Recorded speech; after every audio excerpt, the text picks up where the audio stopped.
But yeah, that was and I don't even think he jump scared you. I mean, there was just not enough time. It's just like, oh no. Well, he did something that it was more of a push than like a punch through the door. Right? The door's heavier. And Captain America Chris Evans down the hall. Lee's getting older, and the doors are getting heavier. I'm with him on this. Captain America Chris Evans down the hall, when he pushes the door, he pushes the door like it owes him money.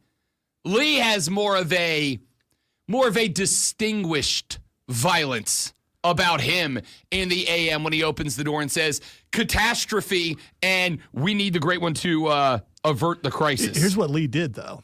He started his newscast. He played a news clip. During the news clip, he walked over here and got me. Was able to go back before the clip ended, sit down, and continue his news. Well, he's a broadcast professional. I mean, there you go. Broadcast professional.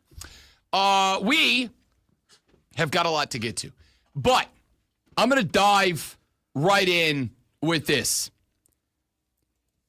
Yesterday, the Washington Commanders and the New England Patriots held a joint practice. I miss it.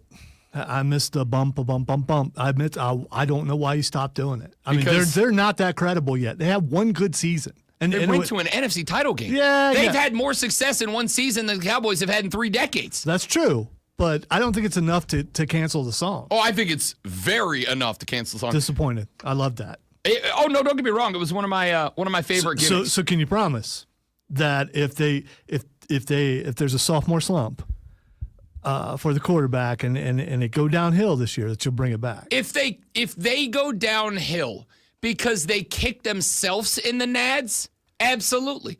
I will relentlessly and openly mock any team who beats itself.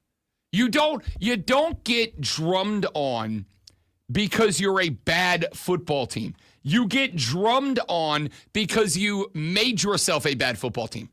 Because the business-making decisions of your football team led to you being a bad football team. I need to come up with some sort of hilarious, catchy slogan for Dallas because they're doing it to themselves. Hell, with everything that's been going on, with all of the discussion taking place around Micah Parsons, you would think that maybe by now, at some point, Jerry Jones would, and this is the advice that I believe an attorney would give him. It is a legal term. It is a term that is used in courts of law by lawyers helping out their clients to not incriminate themselves. The phrase, the legal phrase, and I think it's Latin. The legal phrase is, shut the up. Sounds Latin. I think it is. Sounds like part of a dead language. Yes. I don't know the etymology of the word. I'll go check with Captain America Chris Evans down the hall later. He's my etymology guy. But the phrase is, and I think there's like a way with a little inflection in the middle. It like changes the pronunciation of the phrase. That's kind of what gives it that spice that makes it sound really fancy if an attorney says it.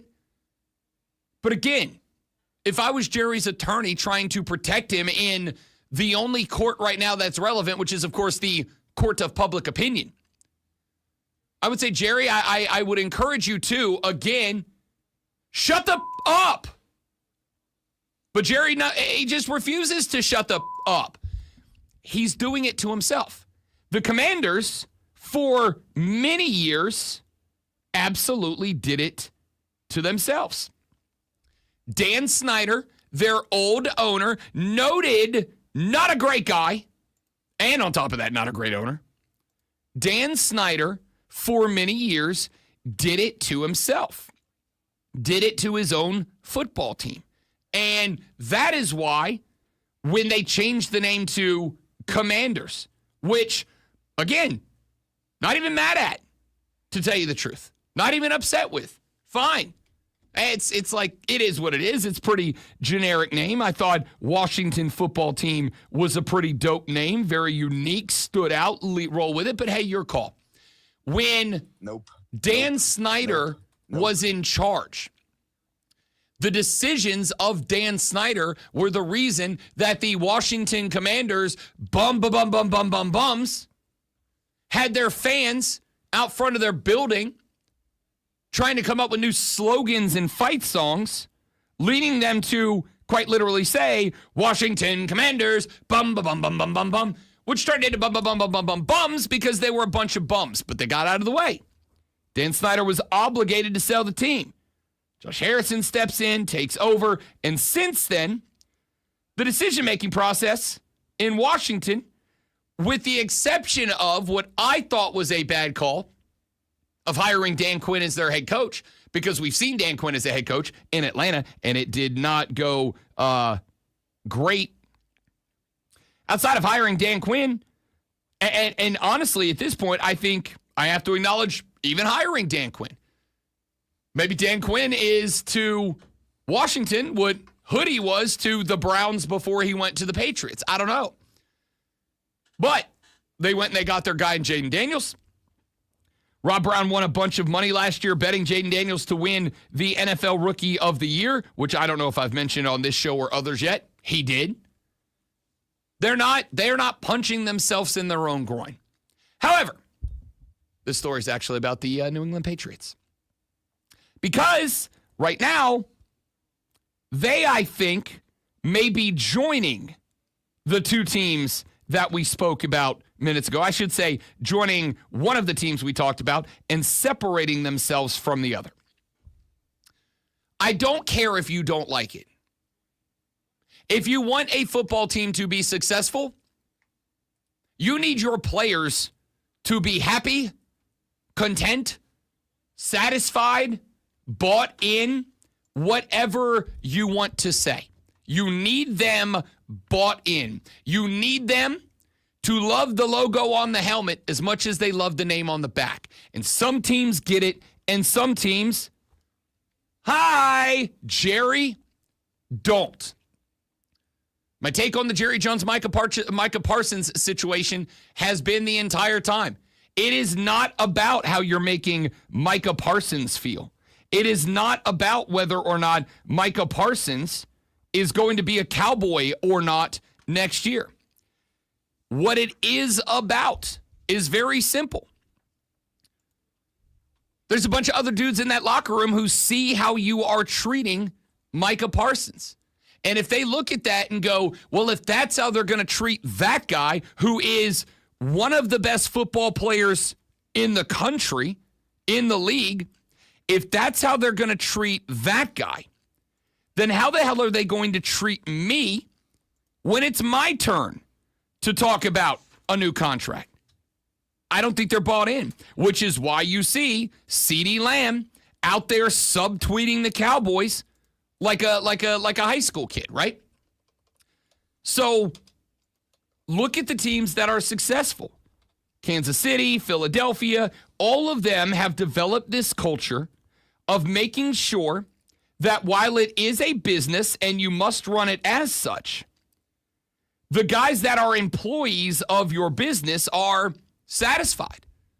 They enjoy their workplace environment, et cetera, et cetera.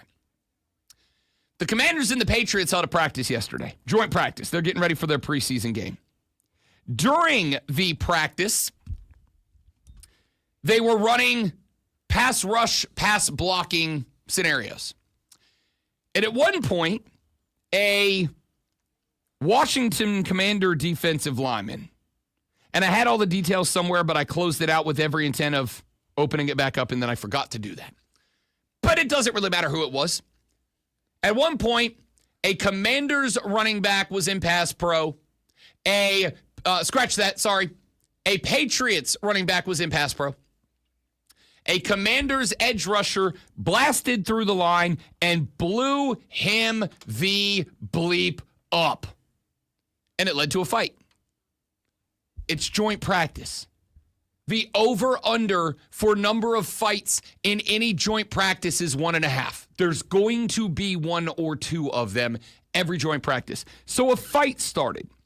But unlike other fights at other joint practices, do you know who ran over, dove into the scrum, got involved trying to break it up?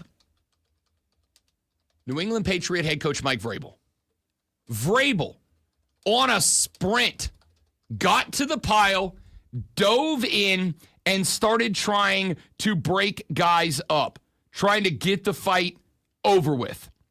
Vrabel came out of the pile, and from the reports I read, he was not at the scrum. He was in it, like disappeared in the pile, underneath it, rooting around, trying to get dudes off other dudes. And when he emerged from the pile, bloody nose, cuts on the face, ice pack for the rest of practice. He was in it. And probably went home smiling. Ain't no doubt. But that is not why this story, it's cool. It's a fun story. All right, Mike Vrabel's still a psychopath. I looked this up because I was curious. Only 2 joint practices were canceled because of fighting last year. One of them was your team. The Giants and Lions fought, and they were fined $200,000 for multiple fights during their joint practice. Yeah, if I recall, theirs kind of turned into like open combat for a hot minute. So the thing is, the story itself is fun. Mike Vrabel turns out still a psychopath. Like, not running up to the scrum and pulling guys by the shoulder pads out. No.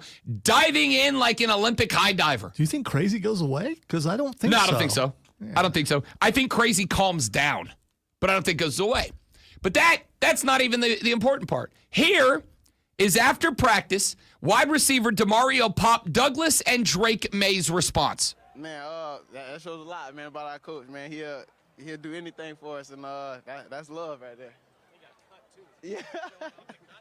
Yeah, I said, Coach, what's wrong with you, man? He said, hey, you should see the other guy. So, I laughed at that for sure.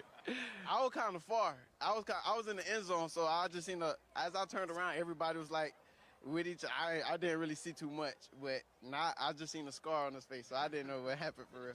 That's what we're trying to build, I think. And it starts with the coach, starts with the head coach, the intensity, bringing it every day, taking no crap, when we're out there on the field. But also it comes at a time where with our guys offensively and getting over there and getting some tussles and kind of having some penalties and extra after the whistle can get us in trouble. But for the mentality, I like it. I think that's what you want. I mean, I almost got in there, but I think maybe another day, maybe. So we'll see. Okay, you could have left the last spark off there, Drake. First of all, we could have left the last we part knew off, Drake. When he said tussle, that there's no way he got in that fight. If you use the word tussle, you're not a fighter. Unless you're a pugilist. There was a whole lot of tussling going on over there, and we love to see that in our team. I was going to get in there, but my shoe was untied or something, and so I couldn't do that. But go team! I looked over and I saw the players raising fisticuffs and what was sure to become a kerfuffle. Hey, put them up, eh? Put up your dukes. Yeah, Drake May probably leave the last part off. All right. That being said, I tried to find a constable, but there wasn't one available.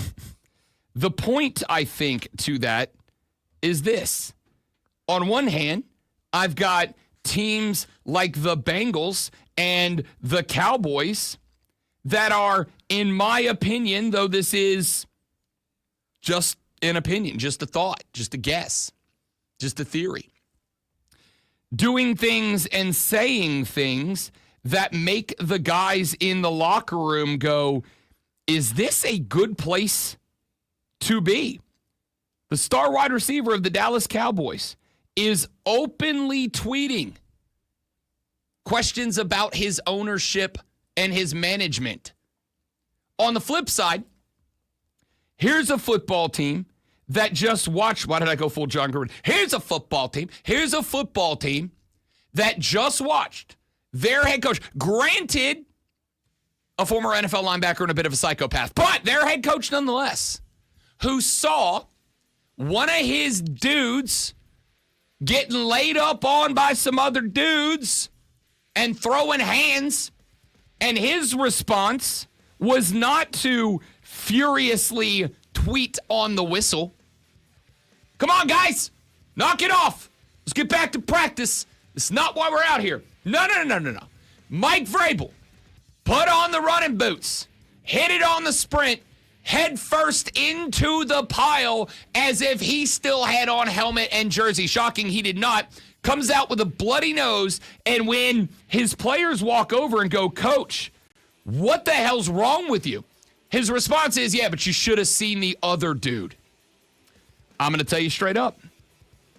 You give me a coach, you give me owner, you give me GM, who proves that they care about me as a dude and that they are willing to go to war for me, I'm going to go to war for them. I am in on the New England Patriots. In the course of the next 2 years, this team's a divisional threat. I think our boss would dive into the pile for us. You know, I'd like to say yes. All I can say for sure, because if there is a joint practice style fight in the building. I've seen that psycho. It's psycho look in his eyes. Yeah, I think he would jump in. If there's a for us. joint practice style fight in the building, things have gone tragically wrong. I am going to say, I think our station's probably the betting favorite to win a station-wide Royal Rumble. But I will say this. He strikes me as that kind of quiet psycho. The kind of psycho that, like, it doesn't look like he's going to snap until he snaps, and then everybody in the room goes, oh, hell, that guy just snapped. Back after this on the Rob Brown Show on the Fan Upstate. That's a compliment, by the way.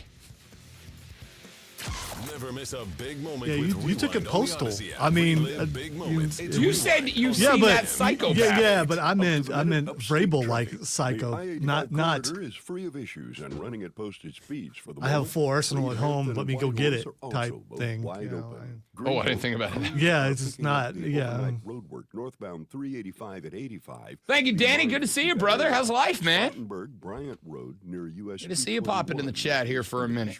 I still would all is be. well. I'd be worried on the full out brawl up here because Fat Boy's fists are really.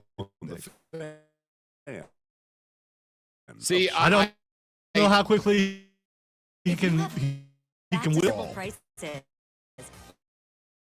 Like complete looks from I Epic think Magazine and again, and I do not have Outcome any Kids. misillusion that I Character outfits still from Hello got Kitty it. and And you said station-wide, that means we get Diesel. I'm not, no, for sure. I'm going stations. I don't know what Cole's doing. It's me, you, Cole, and Diesel. That's right. Cole's got that redneck in him. He He got does. that country strong in him.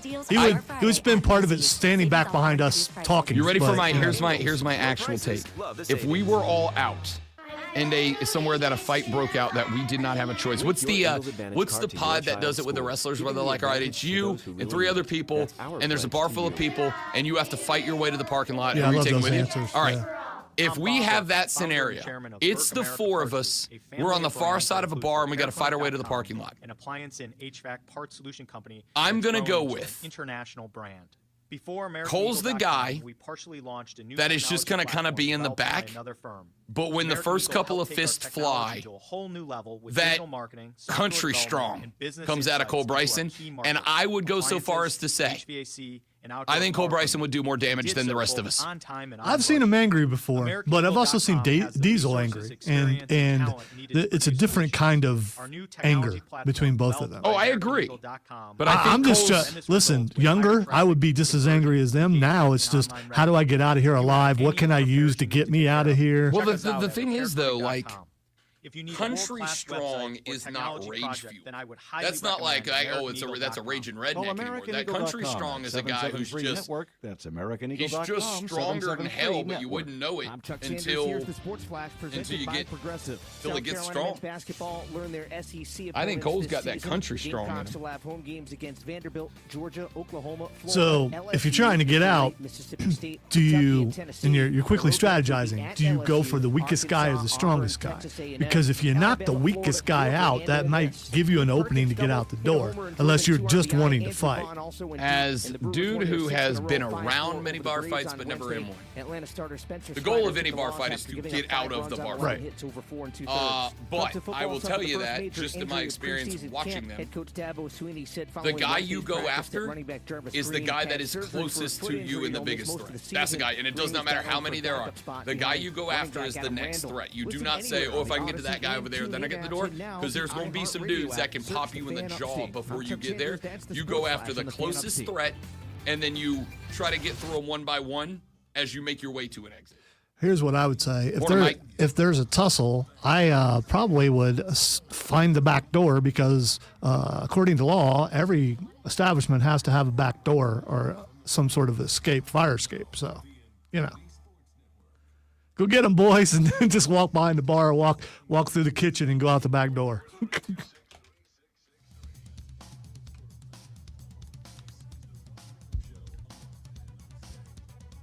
Texter 3-1 Wow. on Thursday. I'm feeling pretty good about this Woof, week. dude. This might be a bad week. You're going to deny this. I won last week. So if I 2 weeks in a row, see, you're always going to deny it because you can't remember. I definitely won last week.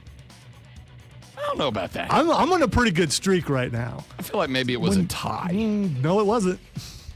Texter says, Rob, I hate when people charge for an extra side of ranch when the one they give you is the size of a medicine cup. Correct take.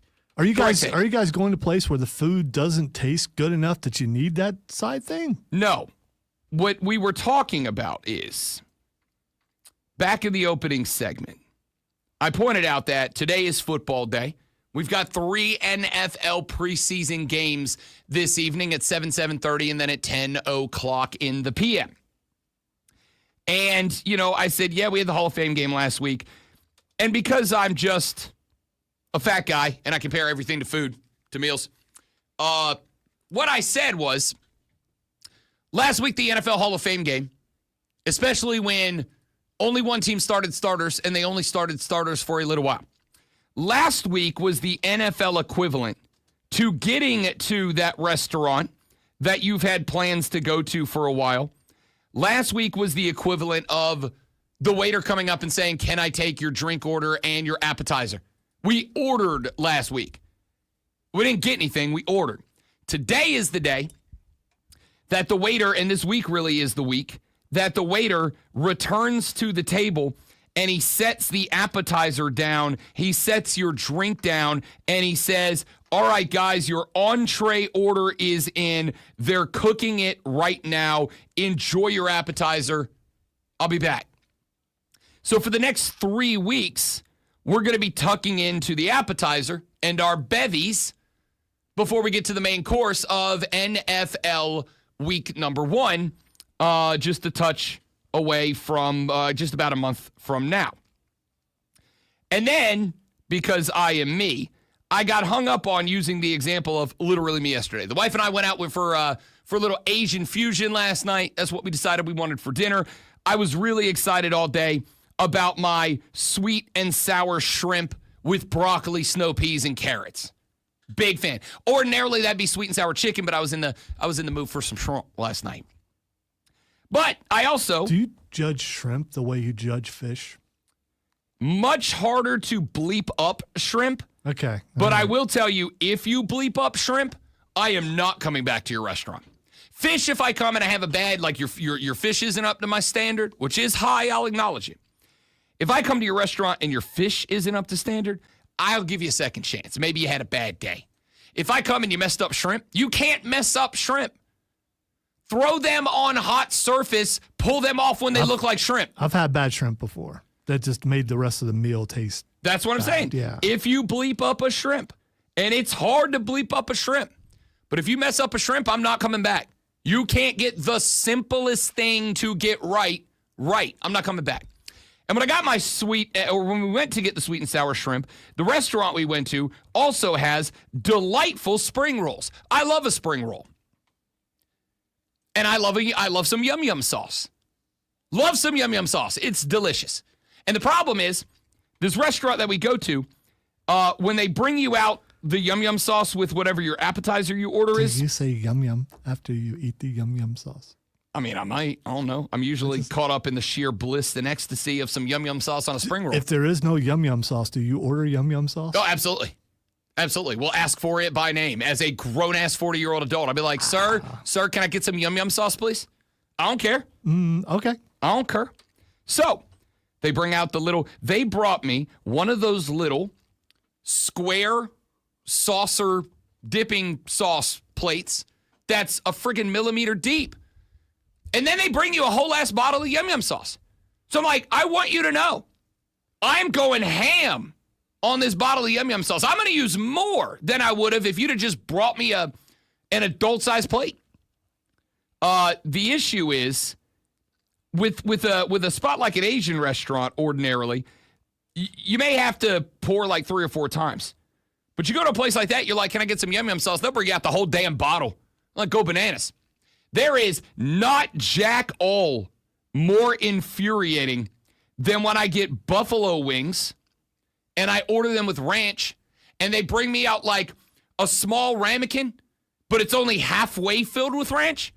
And then when I go, hey, that's not enough ranch. Can I get some more ranch, please? And they go, sure. And then I get that bill and they hit me with another $1.50 because I asked them for 3 more ranches because they gave me an ounce of it to eat with 18 wings. Oh, it's infuriating. Infuriating. All right, we got to get into some football. I can't do, I mean, I could do an entire segment on dipping sauces, but I don't think I should. All right? I think we're all on the same page. I think we all get where it's coming from. We all understand it. Let's move on, shall we?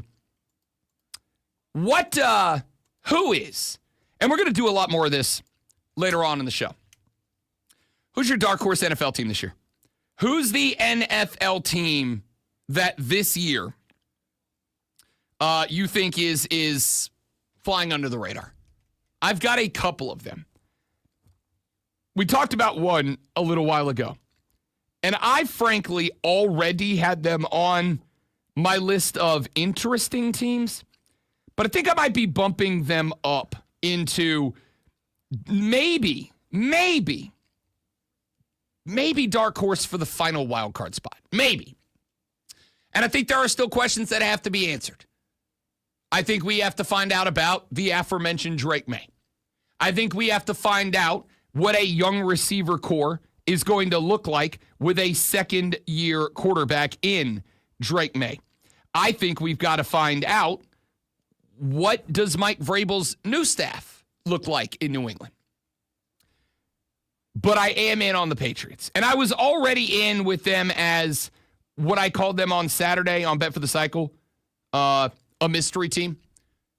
They're a mystery team to me because on one hand, I can see all of the reasons that a lot of people across Boston are very excited about this team. On the flip side, I also see that all of the reasons that people up in New England are excited about the Patriots, all of them are ifs. If Drake May is him, if Mike Vrabel has built a staff that works well with him, if, et cetera, et cetera. And it's hard for me to say that I am elevating a team full of ifs into a good spot. And it's a team of ifs. But I'm in on Vrabel. I'm in on, if nothing else, from what I've seen out of their practice clips and whatnot, it does very much appear like this football team has adopted the Mike Vrabel mentality. And it doesn't have to be that psychopath former middle linebacker Mike Vrabel mentality, but when I see a team that you can tell has adopted a uniform mentality, usually if it is like from their head coach, when I see a football team that has adopted a uniform mentality, as the Patriots seem to be adopting from Mike Vrabel, as the Chiefs have adopted from Andy Reid, as the Eagles adopted, I wouldn't even say around Nick Sirianni, I would honestly say around Howie Roseman. But it doesn't matter where the personality comes from. It only matters that the team has a uniform personality. See, I would throw out the Chargers. I don't want them to be good, but look at what Jim Harbaugh did last season. Yeah. And what he's probably going to do going forward. You talk about mentality and taking on the attitude of the coach. That's what they've done. I would agree with you entirely, and I would even go one step further.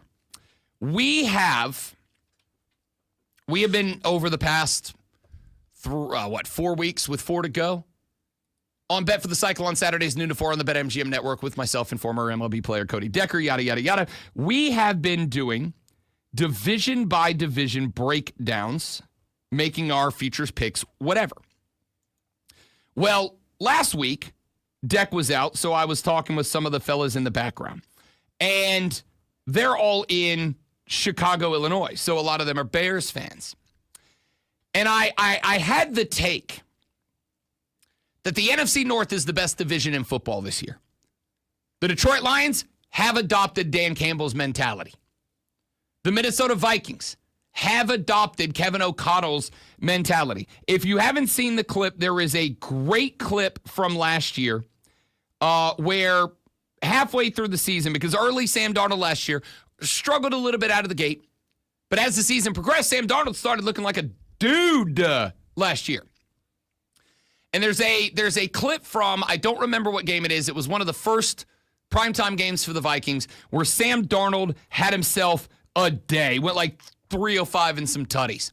And as he walks into the locker room, when Sam Darnold turns the corner into the locker room after the game, the locker room loses its gosh darn mind. They're picking up Sammy D. They're parading him around the locker room like he just won a war. And that's not my favorite part of the clip. My favorite part of the clip is that when Kevin O'Connell sees that Sam Darnold is about to walk in the room and he understands what's about to happen, he just stands to the side. He stands in the door and he's got his arm crossed and he just watches it play out. And in one of the clips, and I wish I could tell you where it was from, I just remember that I saw it.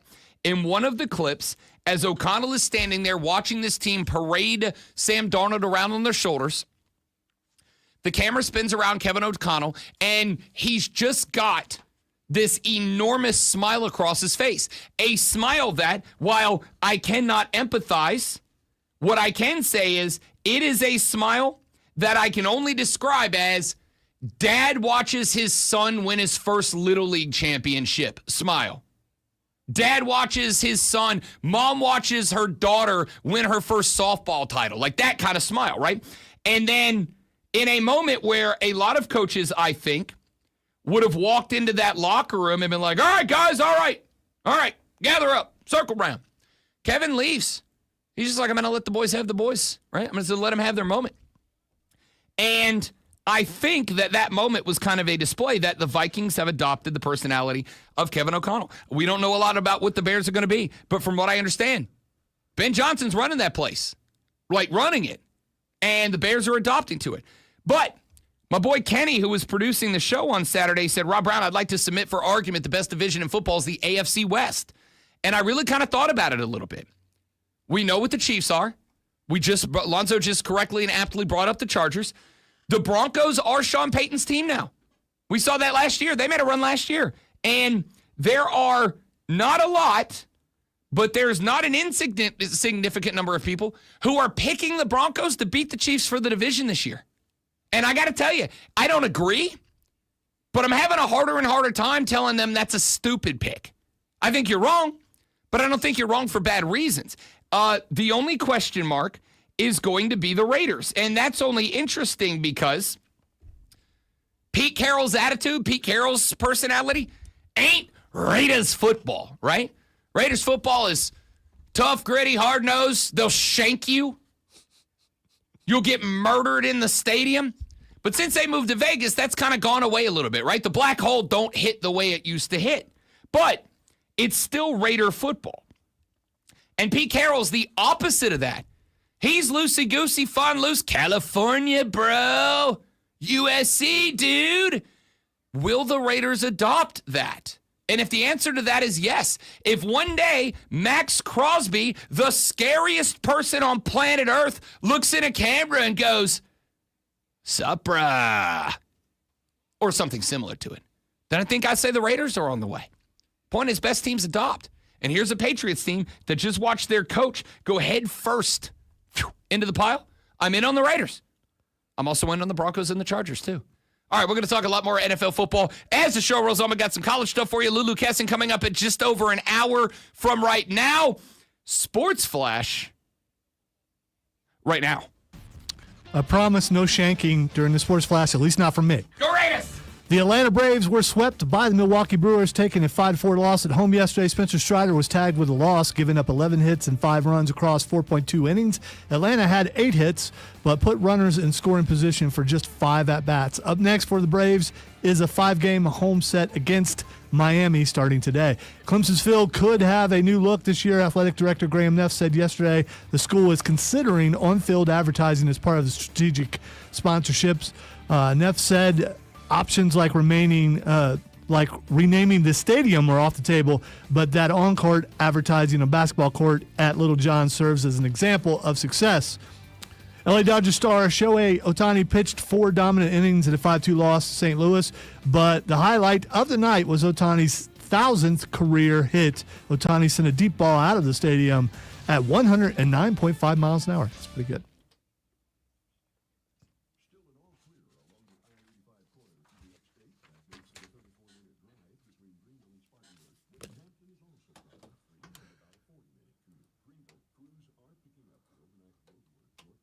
La la la la la la la la la la la la. Why does it feel like Friday? Probably because all the panic this morning.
I'm presently at a loss for words. Finally catching my breath. That's what it is.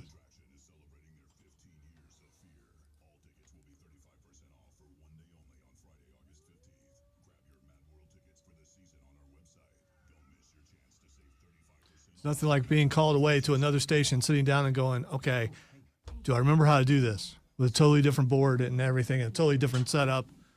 And almost all of us run a show differently about setups and things like that, and it's fun is not the word. It's interesting, I suppose.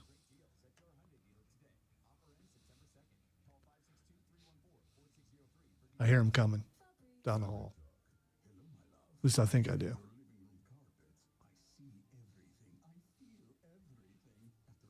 Maybe not. Maybe I was wrong.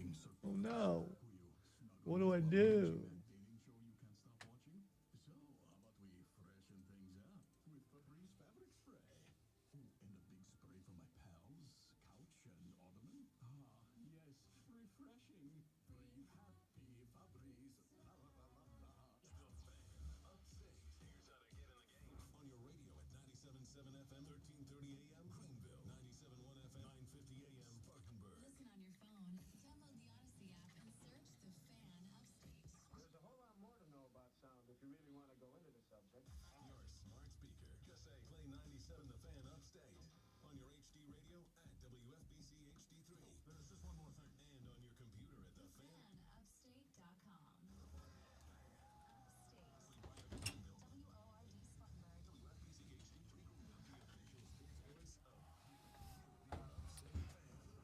Hey, did you see the furry thing that I sent you earlier? Oh, you think we're not getting to that? Okay. You think we're not getting to I that? was just curious. I mean,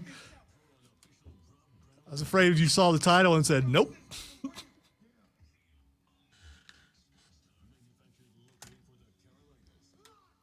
Oh, look. Looks like it's going to rain again. I thought it was supposed to be good today.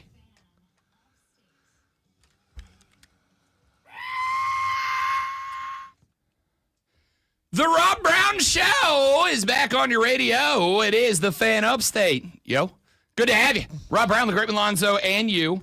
No, Your radio broke. That was not my voice cracking. That was your radio? I mean, you played it off good. Why go back to it? Just continue on.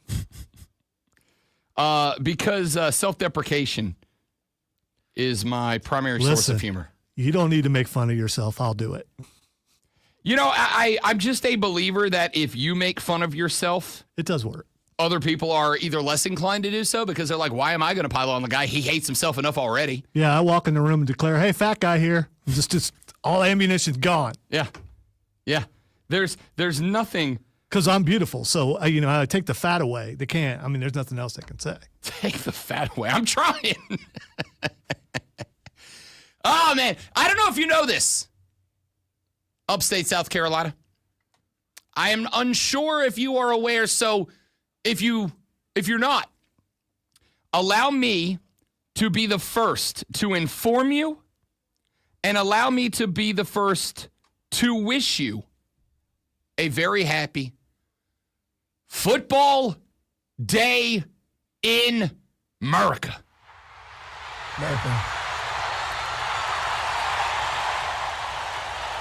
That's the loudest that applause has ever been. It needed to be. Yeah, no. It's if there was ever an occasion for that applause to reach max volume, this is it. You know, I've had a lot of conversations over the past few weeks with a lot of media dudes, with SEC Media Days, ACC Media Days, as a result of my attendance at those two events. I have been on, I haven't counted, but I would guess somewhere in the neighborhood of like 25 to 30 shows and podcasts around the country over the past couple of weeks. Thank you for spreading the good news of the fan upstate. Oh, 1,000%. I pimp the hell out of us. You better believe it. So I've done I hear pimping ain't easy. Pimping ain't easy, but somebody's got to do it. Might as well be Big Daddy Brown over here, which is now what I will refer to myself as the rest of this show. Ladies and gentlemen, welcome into the Big Daddy Brown Show. Sorry, wait. Ladies and gentlemen, welcome to the Big Daddy Brown Show. Sorry, I heard it in a Dusty Rhodes accent, but that's just me. Welcome to the Big Daddy Brown Show. That's better for me. You listening to this show is like a dream. So I've talked to a lot of media dudes the last couple of weeks, and one of the conversations that's been had by media dudes quite a bit is, oh man, it's the hardest, 2-3 months of the year. The time off between spring and summer/early fall camps, not a lot of football going on. It's tough. And my response to all of them has been, I hope these are young kids telling you this. Because, no, actually, to be honest with you, it's the other way around. I mean, listen, we survived COVID with no sports. Yeah. I mean, is that so far out of these guys' minds that they forget what they had? Although maybe they didn't thrive during that time, we did. We won awards. So, I mean, what I found, and this is I can say it's anecdotal.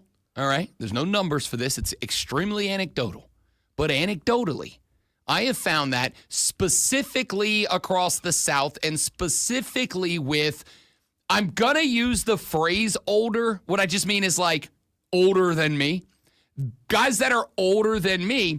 A lot of those guys, because they've been in the game a long time. And college football is, unless you were in an NFL city, college football is king across the Southeast. Their shows are college football shows. And they get into a point when we hit those doldrums where there just is no college football outside of the business of college football. They say, oh, it's the hardest point of the year, and now it's easy coasting. I will say this. The Rob Brown Show is in all the sports show. We're going to talk NBA. We're going to talk MLB. We're going to talk NHL. We're going to talk MLS. We're going to talk international soccer. We're going to talk UFC. We're going to talk pro wrestling. We're going to talk.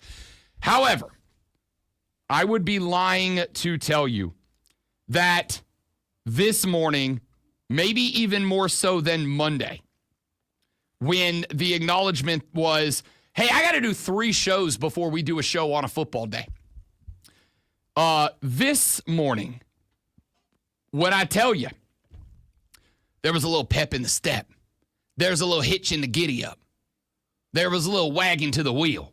I was ready. This AM, to the chagrin of my dearly beloved, I'm a like 4 or 5 snooze button guy. When I got to get up at 3:30 in the morning, I'm like a 4 or 5 snooze button guy. Sorry. I'm not a morning guy. Especially not it's still definitely night morning guy. You are hurting the person who's there with you by not turning that thing off and getting up. 1,000%. Because they have to keep waking up when you keep going back to sleep. 1,000%. I have tried my best to find the discipline required of me to not do that, and it's just not there. All right? It's just not in there. I try to be better than that. But it was a little different this AM. It was a little different this morning. The alarm hit at 3:30 this morning, and I will self-acknowledge, I am a first alarm at 3:30, and then it's 3:45 or 3:35, 3:40, 3:45, and then I have the emergency 3:50 alarm. If I get to that one, that's the one where the setting on the phone has the volume dialed up to 1,000. If that one goes off, you're gonna wake up under the assumption we are under some sort of attack. And this AM, the 3:30 alarm went off, and it was like, let's get to it. Let's go to work. Time to make the donuts. I'm glad you were here and on time, because if you weren't, that would have been a problem this morning. Would have been a major problem. No, I was not just here on time. Your boy was in the building early this AM because I was wired. I'm like, it's football day. It's football day in America. And I'll even tell you, I got a long-ass day ahead of me. I got to drive to Atlanta and back today. I got to drive to Atlanta to take care of some business this AM, some big stuff. Got to drive over there, pick up something, immediately bring it back to the GVL. That is going to be, and it's on the other side of Atlanta. I'm looking at when I get off of work, cut the promos, get in the car. I'm going to be in the car for like 6 to 7+ hours because I also have to drive back through Atlanta at rush hour. I'm in for a long-ass day just to hopefully get back to the crib in time to sit down, put some chicken on the Blackstone, and watch kickoff at 7 p.m. And I got to tell you, even knowing, got to pop in the car to the ATL and back in rush hour traffic, you still can't dull my shine, baby. You can't spoil this day for me. You can't ruin it. You can't take nothing from me.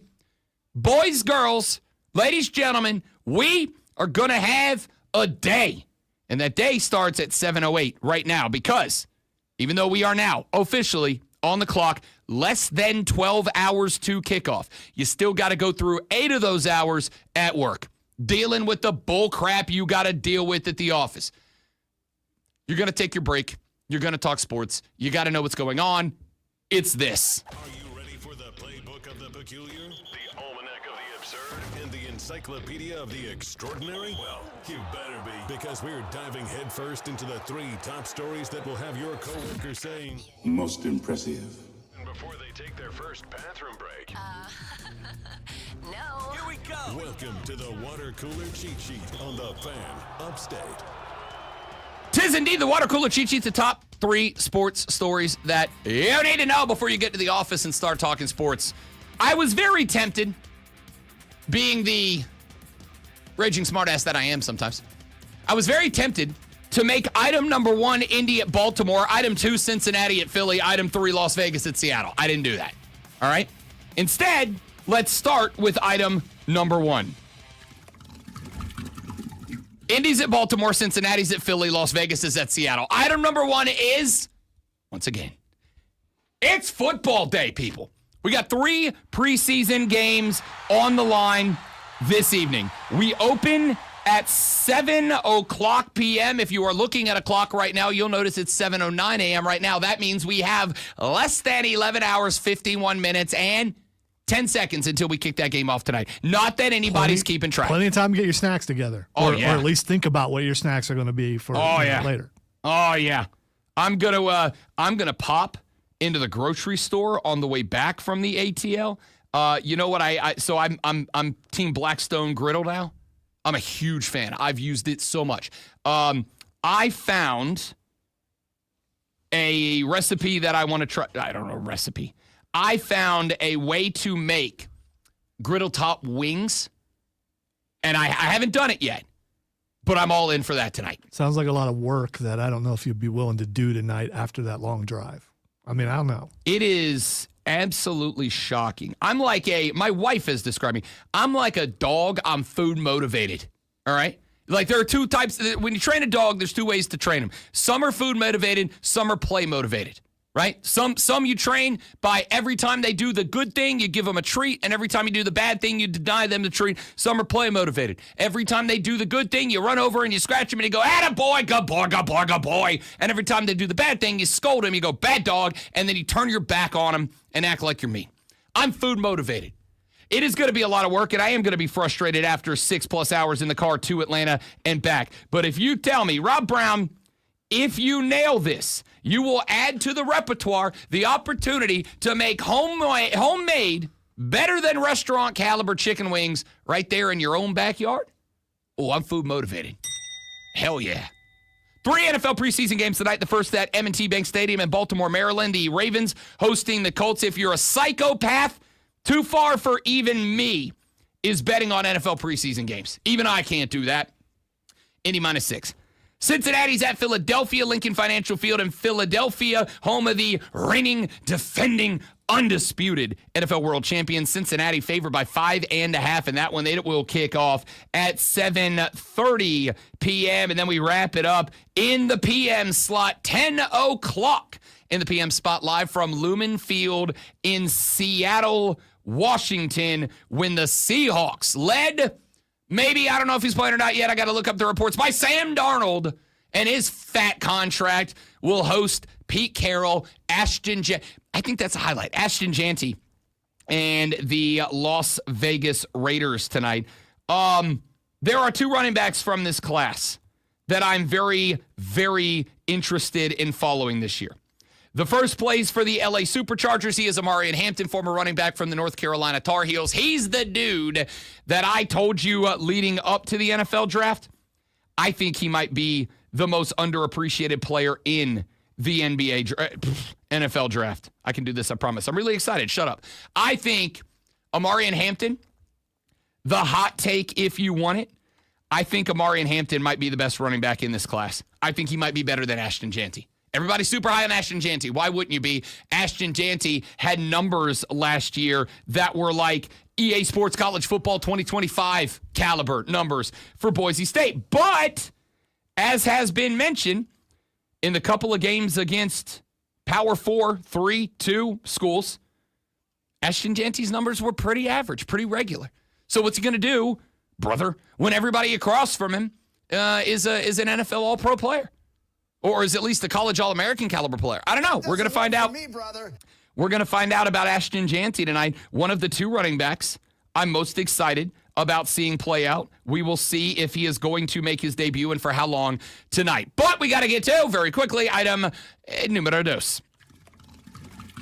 4 very quick baseball stories. I'm going to knock them out 1, 2, 3, 4. Let's start with this one. The Blue Jays making history last night. They swept the Colorado Rockies. Not news. Everybody sweeps the Rockies. News, 3 games, 45 runs, 63 hits. I don't know that the Braves have 63 hits on the season. Toronto had that. Here's why I bring this story up. Number 1, the 45 runs is the most in Blue Jays history, in a single series in their history. There are only, that I was able to find, 1 or 2 other teams that put up more than 45 runs in a 3-game series. Number 2, the 63 hits in the series are the most by any one team in any one 3-game series dating back to the year 1900. Lonzo was 8. It's been a minute. 7.5. 63 hits. They average. I'm bad at math. Real bad at math. That's why all my jobs are words jobs. 63 hits means that in 3 games, this team averaged 21 hits per game. Average 21 hits per game. I have 2 takeaways. Number 1, my belief that I espoused on Bet MGM tonight on Tuesday night when I sat in, when I did my guest spot with Ryan Horvat and Brad Evans, which you can hear every single weekday night here on this station. And by the way, I'll be hosting that show tomorrow. Final Friday night hosting session for Rob Brown on BetMGM tonight as Brad Evans makes his return to the regular Friday night slate starting next week. So, I told him I think the Yankees are still the best team in the AL East. And I'm not saying that they will win the division. I'm saying in the playoffs, I think the Yankees, a team that was in the World Series last year, are still the most likely to get there. Now, granted, the Yankees are having a spectacularly bad run since the beginning of June. The Jays, on the other hand, are not. The Jays have been beyond solid. I think had a better trade deadline than a lot of people gave them credit for. And what they just did to the Colorado Rockies is like borderline criminal. Like it's assault. The cops should have been called. This team's really good. The second take I have is the Rockies are interesting. Because on one hand, if what just happened to the Rockies happened to the Pirates, the calls for the Pirates ownership to sell the team would be echoing across these entire United States.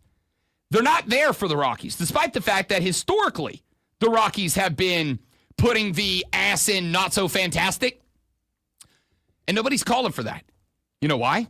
Because the Rockies also have one of the most traveled to stadiums in baseball. Because the Rockies also have one of the most beautiful stadiums in baseball. One of the most fan-friendly and fan-forward experiences in Major League Baseball. Rockies fans are still going 30,000 strong to Rockies game to watch a team that just allowed 45 runs and 63 hits in 3 games. Because they make the games entertaining, if nothing else. Do you see what I'm talking about here? If your owner sucks as an owner, but at least the games are like worth your money, even if the team's not, at least you got that going for you, which is nice.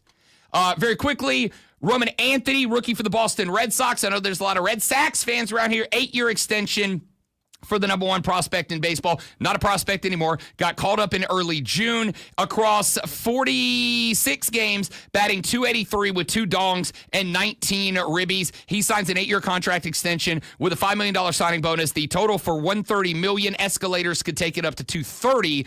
We're going to talk about that. Shohei Ohtani becomes the 3rd Japanese player in history to reach the 1,000 hit mark. He did it last night in a 5-3 defeat to a listless St. Louis Cardinals team. The 1,000th hit for Shohei Ohtani, a 109.5 mile an hour exit velocity, gigantic dong, an Oppo Taco last night for Shohei. He joins Ichiro Suzuki and Hideki Matsui as the only Japanese-born players to hit 1,000. Also went 4 stellar innings off the bump last night. Here's what's interesting.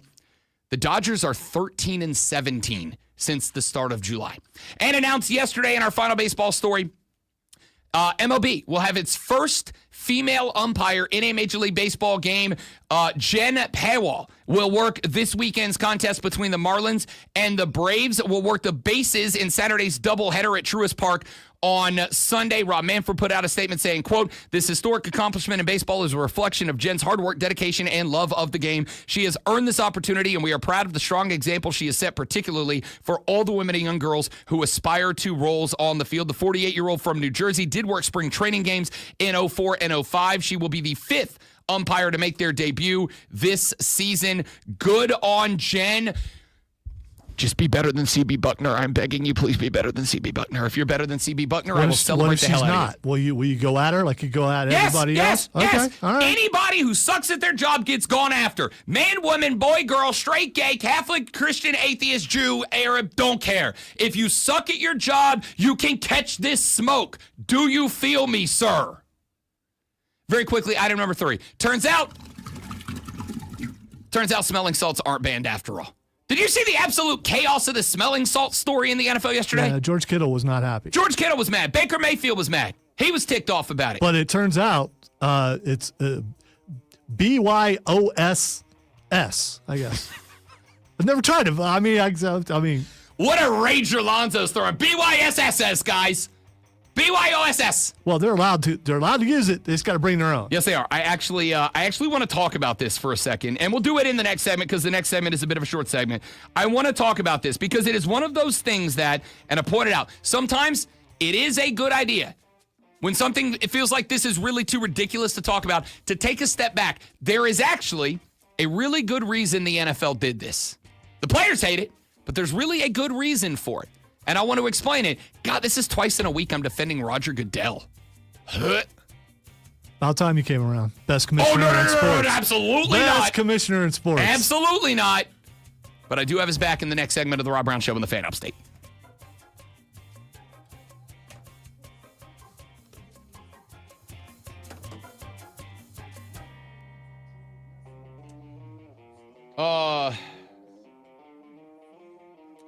I am putting the warning in your ear right now. Uh-oh. There is a very good chance that sometime in the relatively near future, I may be taking a slight break from WWE. I was talking to a wrestling buddy last night, and I made the realization that there's been a lot of decisions and there are a lot of things happening right now that, as individual incidents, I'd just be like, okay, whatever. But there's a lot of it.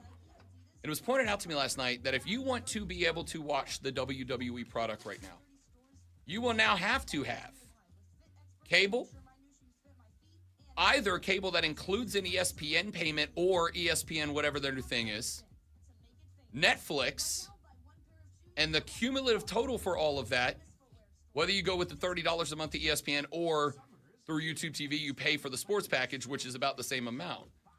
You were looking at having to be in for roughly $60 a month to watch wrestling. And it's so spread out that I wonder if it's, and then you add in the Saudi Arabia story and the fact that my man R-Truth is suddenly MIA. He's hanging out with little Jimmy on the side of a milk carton. All these other things, of which there's a lot going on too. I'm really interested in Seth and Punk, etc. But there's a lot stacking up right now that with football starting, I think I'm not saying it is going to happen. I'm saying there is a possibility at some point that I end up organically taking a short break from WWE. No, that is not what I want to do. Because even if I do, that does not mean everybody else is going to. And I will still obviously have it no matter what I do in my periphery all the time. Austin, great question. I answered that yesterday, but we will talk about it again today because there were some news, some stories, perhaps some information that changed in those news stories. I can do this. I'm a professional. I will answer that when I come back. Don't go anywhere.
Texture said, Rob, if you got to go to Atlanta, just stop at Magic City.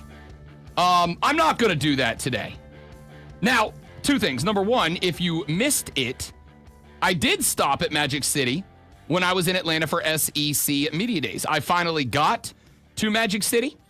I did go into Magic City because to pick up your lemon pepper Lou William wings, you have to go into Magic City. I will acknowledge that I went into Magic City on a Wednesday at like 5 in the afternoon. Did you, I forgot to ask you this when you talked about it during SEC Media Days. Did you happen to have singles with you?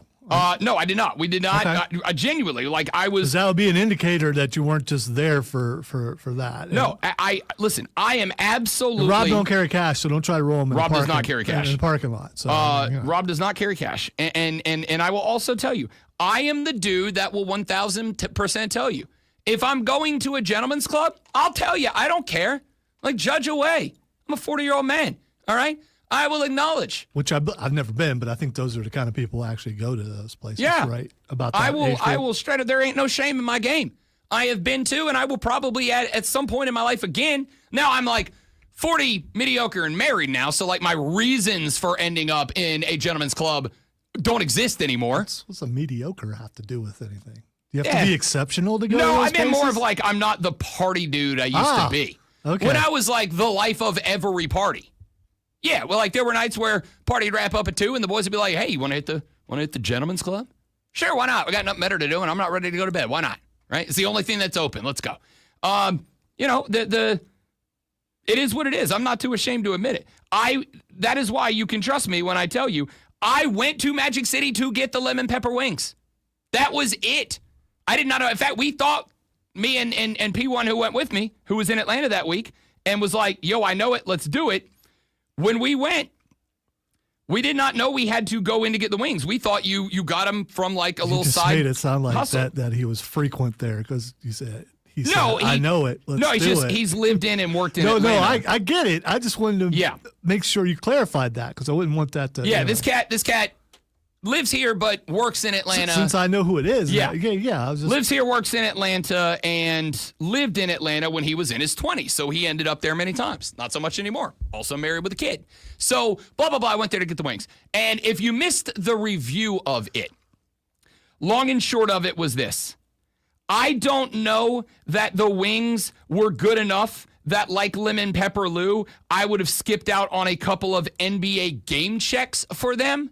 I will absolutely tell you that if I lived in Atlanta, I would absolutely order Uber Eats Magic City wings on the reg. The Lemon Pepper Lou wings were lemon pepper wings, which ordinarily are dry rub wings. And I'm not a big dry rub guy because most wing restaurants, they either get the texture of the outside correct and the chicken on the inside's not great, or they get the chicken on the inside perfect, but the outside's too crispy.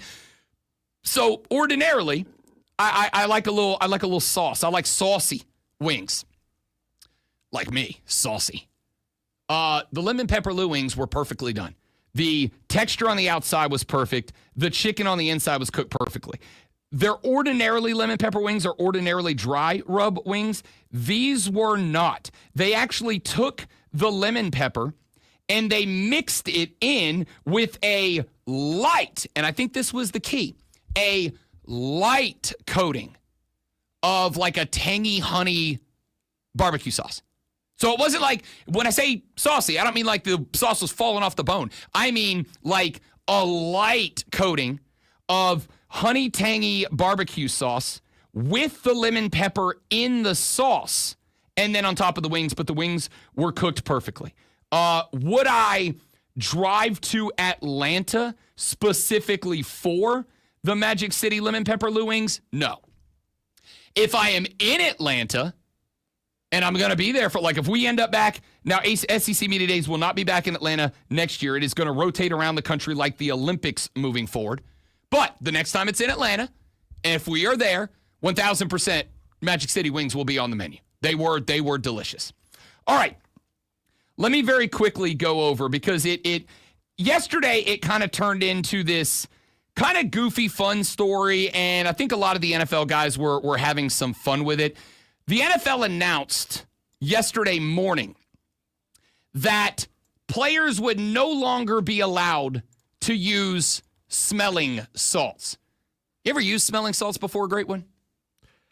When I nearly passed out, yes. Okay. When I got my cast off of my leg after wearing it for 9 months, Yeah. I started seeing glitter and was on my way back down. And before I could get back up, the doctor that's only once.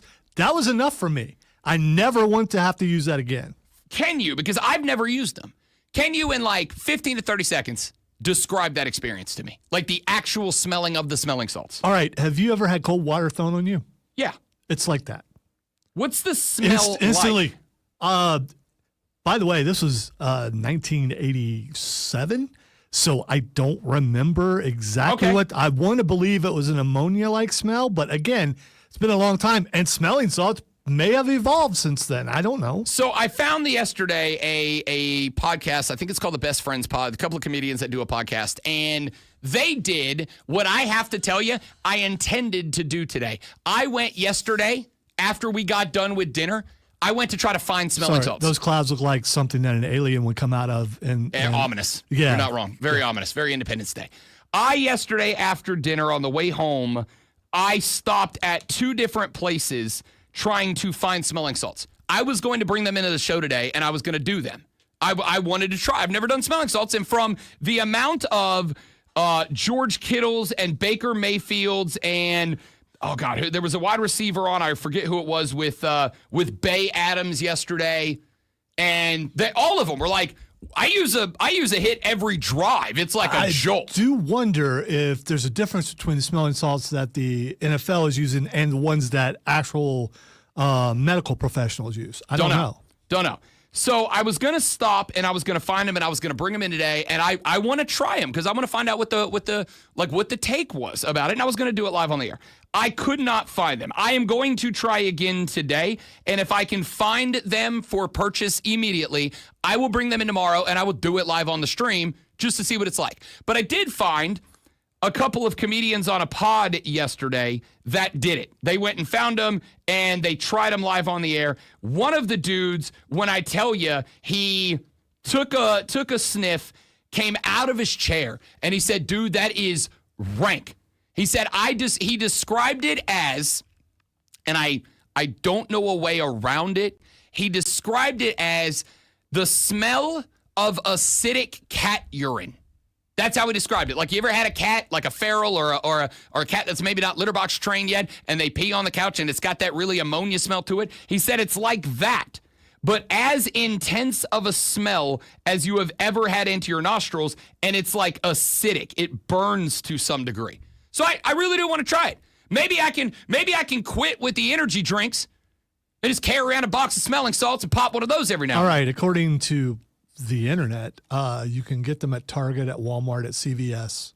I will tell you very simply that I hit one of those 3 last night and I did not see any. So I will stop at all 3 today and try to find them. Now, here's the reason I brought this up. The reason I bring this up is while George Kittle and Baker Mayfield and all these guys were like, this is dumb, we need to find a compromise, and that's good. They did apparently find a compromise. The reason that the NFL banned smelling salts, and I'm sure some of these players knew this. In fact, I think I know for a fact Baker Mayfield addressed it yesterday. The reason that the NFL, despite the fact that many players apparently swear by smelling salts as their little jolt before they get onto the field, is that pop to the senses wakes your brain, puts your brain into overdrive. The reason the NFL banned it, and this is why when decisions get made, right? We've had these conversations when you look and there are, silly laws on the books. And anybody goes, why the hell would that ever be a law? And then you really dive in and it's like, oh, there actually was a good reason. Maybe that reason doesn't stand anymore. Well, the reason the NFL banned smelling salts for a day actually is a good reason. Because smelling salts, as Lonzo just without intentionally doing, did point out that if your brain is struggling because you stood up too fast, or I don't know, you took a shot to the noggin by a whole ass NFL player, if your brain is injured and not working at full capacity, by which we know now the NFL has tests for this, multiple tests with multiple data points that they can if you believe the tests are accurate, and I am willing to give them the benefit of the doubt because of player safety, are capable of empirically showing via metrics this person's brain is not normal right now, which is what the NFL is doing in order to protect from concussions, CTE, et cetera, et cetera. So the reason they wanted to ban smelling salts was that so if a player takes a shot to the dome and comes off the field, if they have to go talk to the independent third-party neurologist on the sideline, the guy who, aside from an independent of the team, makes the decision that this player can or cannot go back into this game. Well, if the brain is fuzzy foggy, which has happened to me, I've taken a bump to the noggin, relatively short, high school, junior year. Got dizzy during you remember the leapfrog drill where like there's three guys and the guy on the left jumps over the guy in the middle and he rolls and then he rolls over and the guy on the right jumps over that guy. You know the leapfrog drill? We were doing that as defensive linemen to improve our up-down speed. And for whatever reason, it made me dizzy. I fell. I went quite literally top of my head first into a helium tank that for some reason was in the football weight room. And I was foggy, dude. Like foggy. That's a combination of fuzzy and foggy. I was foggy. I was not good. And my coach, who I've told stories about, Don Arthur, was like, "You're fine, Brown. Get back up and get back in there." He was like Mick from Rocky. So after a recent rail slide incident, if you would have had some smelling salts, you would have been okay for the concert. Well, I was actually okay for the concert anyway because I think at this point the brain's just like, can't do much worse at this point. All right, this dude's taking some shots to the noggin. He's fine. But the reason Like the a NFL... bruised banana. The reason that the NFL was going to ban smelling salts before an uproar from the players, and there is a compromise in place now, was because there is no doubt that if a player takes a shot to the dome and they come to the sideline because they got to get checked out by the independent third-party neurologist, a pop of smelling salts would jolt the brain back awake and potentially allow them to pass a test they wouldn't otherwise pass. Would pass a test. So the NFLPA sent a memo to players yesterday that indicated the union sought clarification on the league's ammonia ban, which apparently is what is primarily in smelling salts is ammonia. That's why it smells like, and I quote, hot acidic cat urine. On Tuesday, the NFL sent a memo to all 32 clubs stating that clubs are prohibited from providing or supplying ammonia in any form at NFL games. But after the pushback from George Kittle, Levante David, Baker Mayfield, et cetera, the NFL has since clarified that while NFL teams are still no longer allowed to provide ammonia, smelling salts, to NFL players, players apparently are still allowed to bring and utilize their own. So I don't really know what the point is. Like, yeah, you can't have that. I mean, you can have it. We just can't give it to you. All right, what's the difference? But it's very simple a case of players pushed back. The NFL had a good reason for the ban, but they did not, take a lesson here, Utes of America, they did not communicate why they were doing this. And the gut instinct and reaction was, this is Roger being a draconian, authoritarian tyrant once more. The reality is they had a really good point. They just didn't really explain what it was. And I'm never going to have an issue. The one place that I will always defend the Ginger Hammer is when player safety is genuinely, sincerely being looked after. And I think that was their case, even if it was executed poorly. Let's take a break. When we come back here on the Big Daddy Brown Show, we got 3 NFL preseason games tonight. There is at least 1, maybe 2 dark horse teams that I'm interested in this year. I'm going to tell you about some of my favorite dark horse NFL teams next on the Rob Brown Show and the Fan Upstate. Thank you for the reminder, Kane, that I'm going to completely refer to the show the rest of the day as the Big Daddy Brown Show. Yeah, thanks, Kane. Yeah. In fact, I'm writing it down on the tablet of Wow, truth at you the top. gotta in the write header. it down. Okay. Oh, let me tell you what happened yesterday. Real quick story, and then I'm going to run to the grab a water. Yeah, because So yesterday we were going to dinner, but the wife was like, "Can we go to At Home? They have their Halloween stuff out." I'm like, "Yeah, I love me some Summerween. Let's do it." So we went to At Home, and one of the things she's looking for is a new area rug for the living room because the one we have, she's tired of it. Cool. Let's go look at area rugs. So we're looking at area rugs, and they have down the left side, this enormous, gigantic section of area rugs. And we go through the whole thing, go through. She doesn't find one that she likes. So then she goes, well, I need to go look in the kitchen section to see, I don't remember what she was looking for, but she needed something in the kitchen section. I'm like, cool, let's go there. We come out of the kitchen section, I looked to my left, and there was a huge area of rugs. But in my head, we have walked to a whole different section of the store. Like, we've been walking for minutes now. This store is huge. We come out, I go, look, there's all these rugs. And she goes, yeah, we've already looked at those rugs. And I'm like, no, these are new rugs. We're in a different place. She goes, no, this is the same rugs we looked at. And my brain could not associate. Turns out they weren't the same rugs. They were an entirely different section of area rugs. But for a second, I genuinely was scared that my brain lost a portion of itself. No joke. I, for a second, had a not even a joke, like legit mild anxiety attack that is my brain shutting down right now? No, this is an age thing, especially when you go somewhere you really don't want to be at. Well, I thought so too, but it turns out I was right. Yeah. Like, I was right. It was a new section of the building and different rugs. But when she had me convinced that, no, we've already been here, and I'm like, we walked for 10 minutes. No, we haven't. I legit freaked out that, like, this is it. The beginning of the end hath arrived.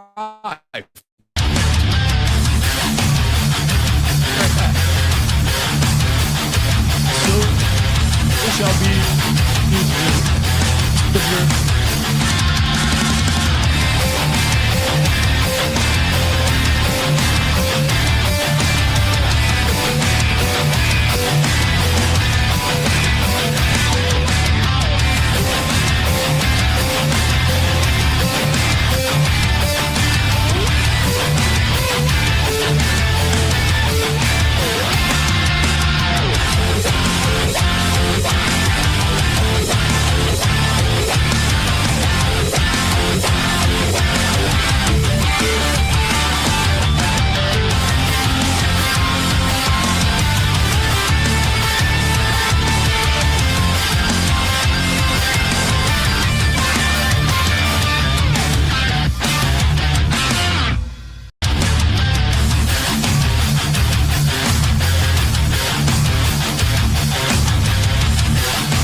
Thanks for hanging in there, dudes. I'm gonna go get my bevy.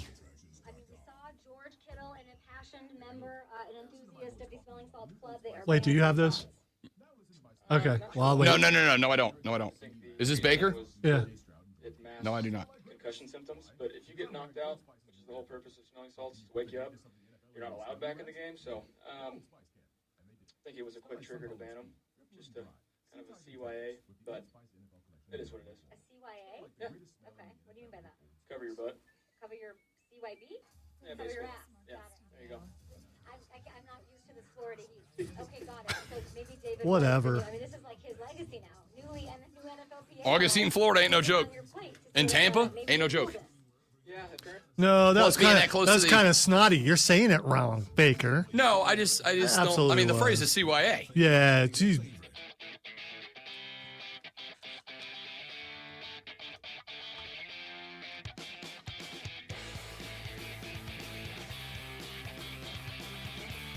The Big Daddy Brown Show is live on the Fan Upstate. It is the Rob Brown Show. Great to have you, Rob Brown, the Great Malonzo. Texter said, did Rob stay and eat the wings there? If so, he stayed for the atmosphere, in quotations.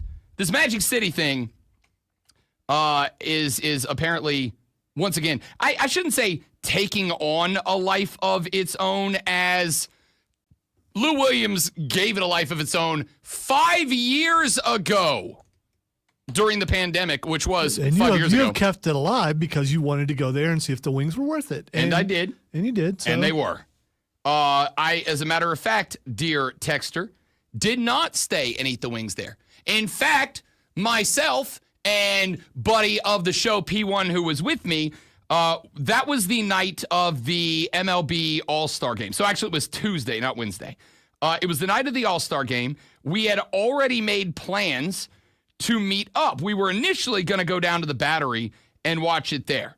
But when I got back to the hotel room from SEC Media Days, the nice lady on the local news who was live at Truist Park was like, look, if you don't have a ticket to the game, don't come here. Traffic is backed up for 2 miles to get to the stadium, and people are reporting that they are having to park as far as 2 miles away to walk to the stadium. So we were like, yeah, let's not do that. We made plans. He had a little dive bar in downtown ATL that was kind of out of the way. Interestingly enough, fun little story, this dive bar is apparently when Inside the NBA on TNT films in Atlanta, this is the dive bar that Chuck Barkley goes and hangs out and drinks at after they're done filming. And apparently, like, he brings Ernie and the boys there every now and then. There are pictures of Chuck in that bar on the wall just hanging out with people. And just about everybody in there had a story of an interaction with Chuck. Apparently, Charles is the dude who, if you go up to him while he's there trying to have a bevy, he'll just be like, hey, man, thanks, nice to meet you, but, like, I'm just here to have some space. But Chuck is also the dude that after a handful of tequila shots becomes best friends with everybody in the bar. And now I am on a mission to be at that bar one night when Chuck Barkley comes in. Like, it's just it's a bucket list item for me.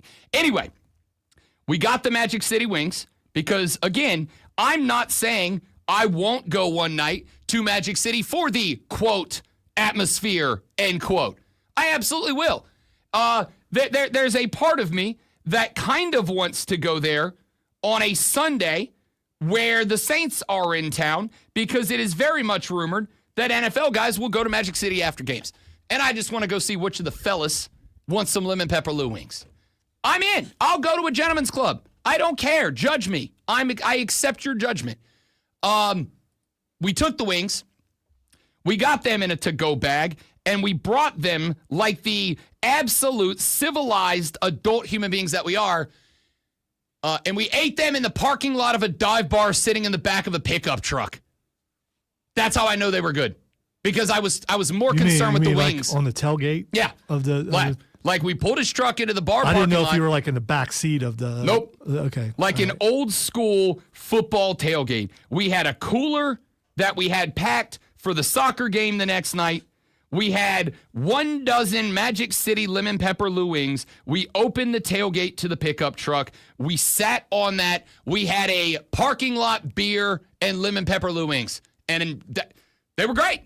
If somebody rolled up with those wings to the tailgate party, they are catching a permanent invitation to the tailgate party with the caveat of you bring those every time. That's how good they were. I did not go for the environment. I went because I spent 5 years saying lemon pepper Lou gave, and I mean it, the greatest endorsement of any product ever by skipping out on NBA game checks to go get those wings. If I could get y'all to activate on an endorsement the way that lemon pepper Lou did for Magic City hot wings, I'd be a gazillionaire by now. All right, let's talk some NFL football. We got 3 NFL preseason games on the docket tonight. Indy at Baltimore, Cincy at Philly, Vegas at Seattle. Indianapolis is interesting. They've got some talent. There's obviously been a lot of, ever since Andrew Luck turned over, a lot of question marks. The big question mark, obviously, this year is Anthony Richardson. Of all qualifying quarterbacks last year, Anthony Richardson had the lowest completion percentage in the National Football League. Anthony Richardson last year, I do think it is too early to call a bust. I am going to say if the numbers are the same this year, we will call him a bust. Michael Pittman Jr., Josh Downs, Alec Pierce. This is a problem that I have with this team. A problem that I have with this team is Scott Steichen, I think, is absolutely one of the better offensive coaching minds in the National Football League. But I think there's a roster construction problem.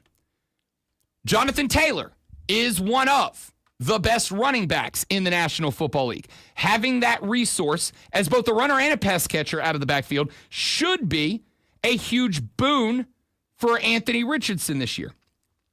The problem is outside of that. Who are we getting the ball to down the field? Michael Pittman Jr. is the best you're going to be able to give me right now. Last year, 69 grabs, 808 yards, 3 touchdowns, and a dude that is going to get you 6 catches a game.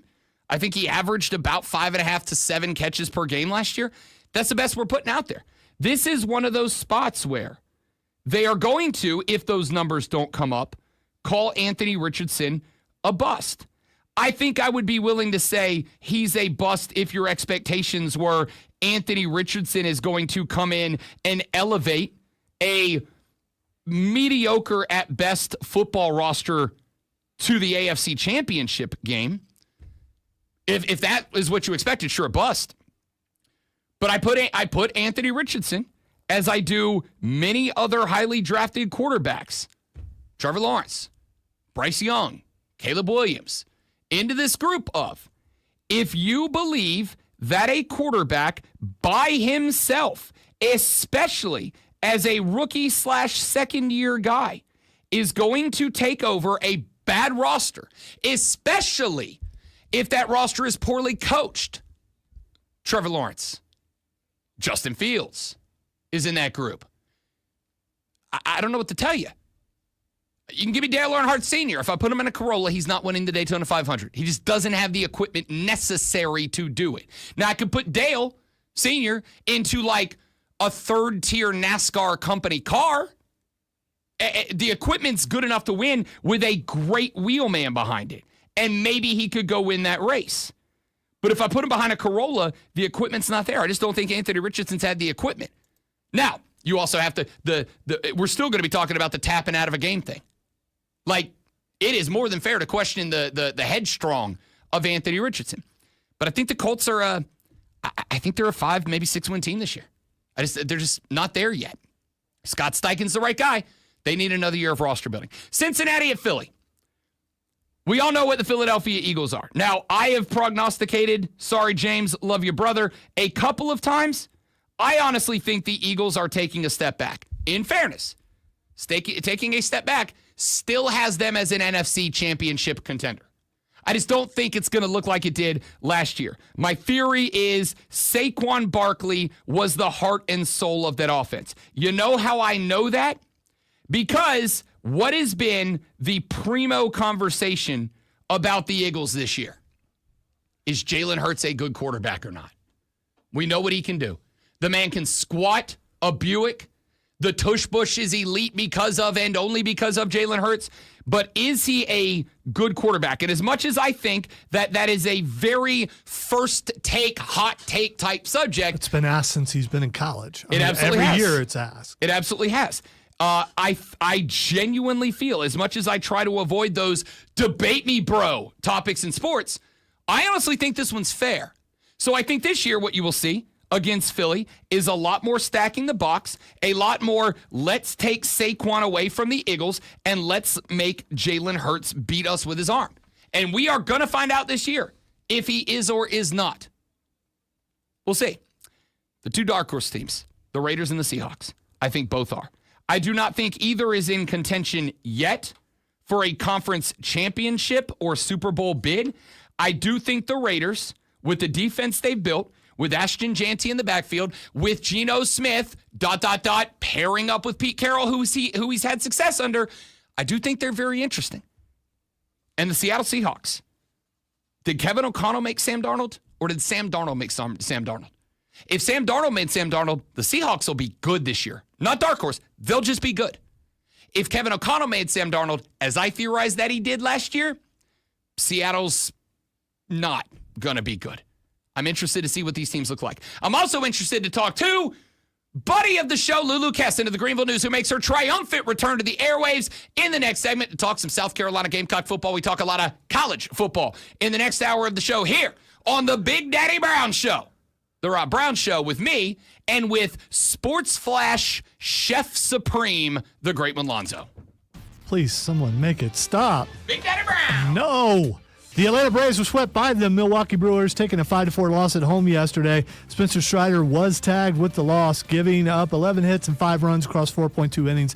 Atlanta had 8 hits, but put runners in scoring position for just 5 at-bats. Up next for the Braves is a 5-game home set against Miami starting today. New England Patriots head coach Mike Vrabel was bloodied after jumping into a fight between his team and the Washington Commanders during a joint practice yesterday. Vrabel dove into the pile trying to separate players and ended up with blood across his face and was seen later in practice holding an ice pack. LA Dodgers star Shohei Ohtani pitched 4 dominant innings in a 5-2 loss to St. Louis, but the highlight of the night was Ohtani's 1,000th career hit. Ohtani sent a deep ball out of the stadium at 109.5 miles per hour for a home run number 39 on the season.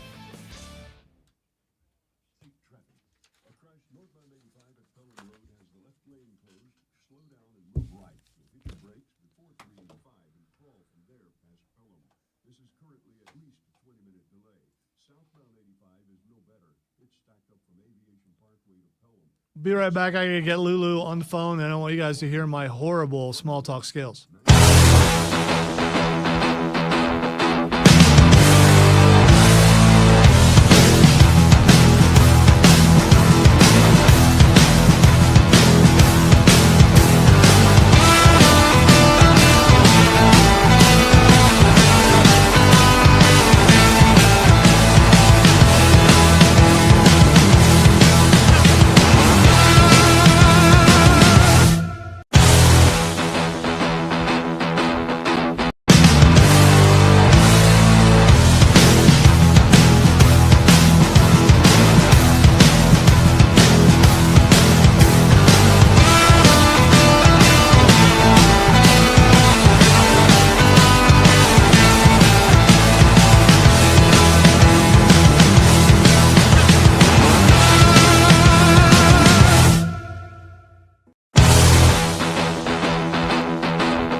on your radio. It is the Fan Up State. Can you dig it? Sucker! I do have to point out very quickly, because a texter did remind me of something that did not hit me in the brain when we were talking about the Colts just a minute ago. And that is, while Michael Pittman Jr. did give you about 6 to 7 catches per game last year, got 808 yards and just 3 touchdowns, I did forget, briefly and momentarily, that Michael Pittman Jr. did play the entire 2024 NFL season with a fractured bleeping back. So, understandable. Because if I had a fractured back, I would miss everything.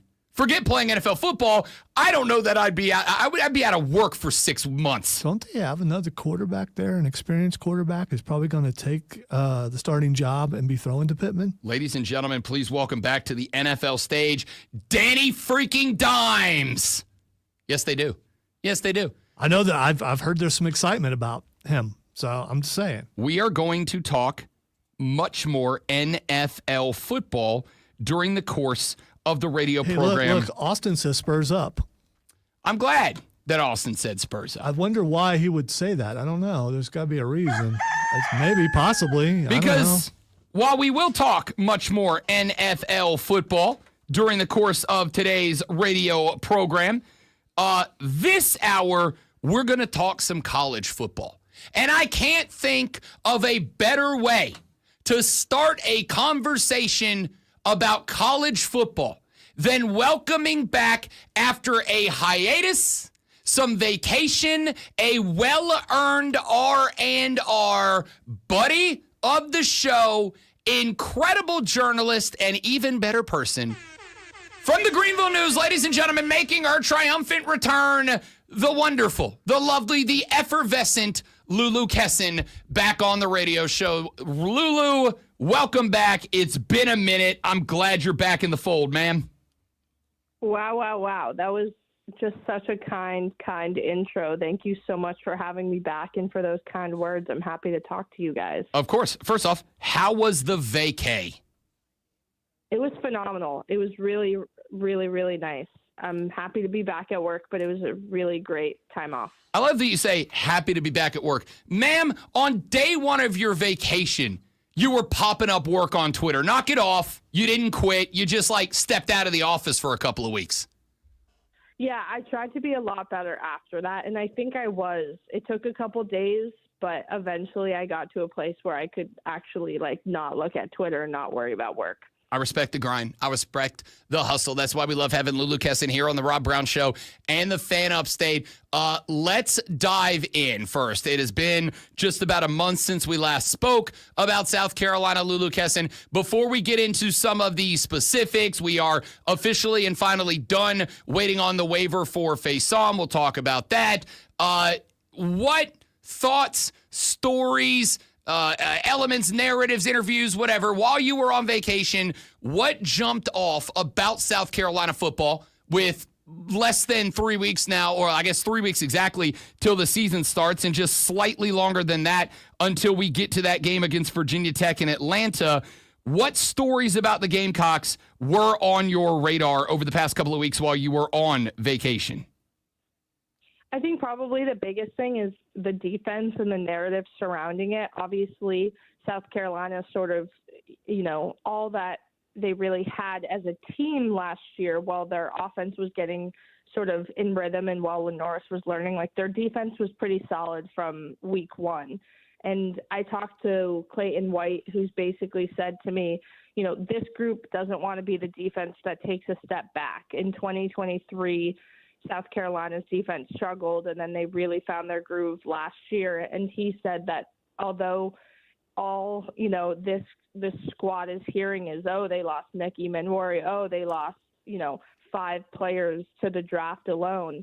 No Kyle Kennard, they're tired of it, and they want to make sure that they prove that they're just as good, if not better. And so that's sort of the biggest thing I'm looking at, because those are huge shoes to fill, and it's a lot of pressure. And I do think that South Carolina's sort of how good they're going to be this year really depends on how solid the defense can be. When I was in Atlanta for SEC Media Days, there were a lot of different takes about what this team is going to be. Lulu Kesson, there were some folks saying that it is more than justifiable to have them as a dark horse to win the SEC outright. Lenora Sellers is that dude. There were a lot of folks, though, and I think if you ask me for the average answer was, offensively, this team has everything it needs to be one of, if not the best, offenses in the Southeastern Conference.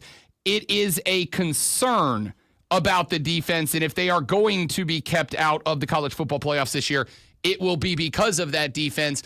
What are your thoughts on what it is? Across the front seven, you effectively bring back Dylan Stewart, and you got a bunch of guys getting their first season underway as true starters at their spot. You do have some experience coming back in the defensive backfield, but as you mentioned, guys like Nick Eamon to the league. What do we have? More draft picks to the league this year than ever before in school history. So with a week and 4 days left until South Carolina, Virginia Tech, what is your opinion on the roof and the floor of what this defense can be? It's so difficult because I'd be lying if I looked at Kyle Kennard and Demetrius Knight this time last year and knew exactly what their impact, was going to be. So I'm trying to be realistic and not necessarily count out anyone based on, their stats or who they were before they got to the program. But as you mentioned, Brian Thomas Jr., he played in the bowl game, and he was sort of that replacement, you could say, for Kyle Kennard. He's going to get a lot of time in the spotlight with Dylan Stewart. And then obviously the secondary, Clayton sort of has that trio with Judge Collier and DQ Smith and Jalen Kilgore. But sort of the linebacker situation, in front of them, it's sort of okay, you don't have Debo Williams or Demetrius Knight, who have been both incredible leaders on and off the field. So it's an interesting situation, exactly like we're talking about. And I would sit here and say that, yes, on paper, the defense is taking a step down, but my sort of cop-out answer is based on the people who ended up impacting Shane's program last year, specifically on defense. It's hard to necessarily say, I'm expecting to be surprised in the skill level or in impact just based on the fact that I think Shane's pretty good at developing new talent into his program quickly. One of the interesting things at Media Days was Shane really only had, or at least acknowledged, one hold up about this team in 2025, Lulu, and that is special teams. I was looking through one of the preseason magazines a couple of weeks ago, and their breakdown, their write-up on South Carolina special teams is if these guys didn't have jersey numbers, they'd need name tags because everybody's new, everybody's inexperienced. Shane got asked about having to replace kicker, punter, holder, long snapper, basically every special team specialist, and he said, not a direct quote, but about as close as I can get to it, yeah, I'm not real excited about that. Where are we with that in the development of special teams? Obviously, Beamer ball is kind of his thing, and that relies on having good, experienced special teams guys. Do you think that could end up being a liability that holds this team back this year, or do you feel like Shane, being Shane Beamer and knowing Beamer ball as well as anybody not named Frank, will be able to get it figured out and figure out who the guys are so that it doesn't bite him in the backside? I'm sort of leaning towards the latter only because last year Shane was very upfront and very honest about the fact that, so for example, with the kicking competition, Shane was basically like, it's not where I want it to be. And that was late in August. And I think that knowing that, I asked him at Media Day, the 31st, I was like, do you have a timeline for these position battles with special teams? Because if you name someone too early, yeah, they get more reps and there's more comfortability being the star. But at the same time, you could be calling it too soon and missing out on, more battle, more competition. And he said roughly, about 2 weeks ahead, they'll start actually looking at Virginia Tech and doing game-specific things, and he's hoping that around there he has a better idea. This might be a crazy hot take, but I think that just because South Carolina, Alex Herrera obviously did not have the best year, we all know that, and I think that he was a liability, and a lot of times South Carolina really suffered because he wasn't necessarily someone Shane could depend on. Obviously, he had to at times. He had no other choice. But I think I don't want to sit here and be like, any kicker is going to be better than Alex. That's not what I'm saying. But I do think that someone like Mason Love, who potentially might be the punter and the kicker, will bring something else to the room that could be sort of everyone else could latch onto, and it could mean good things for special teams.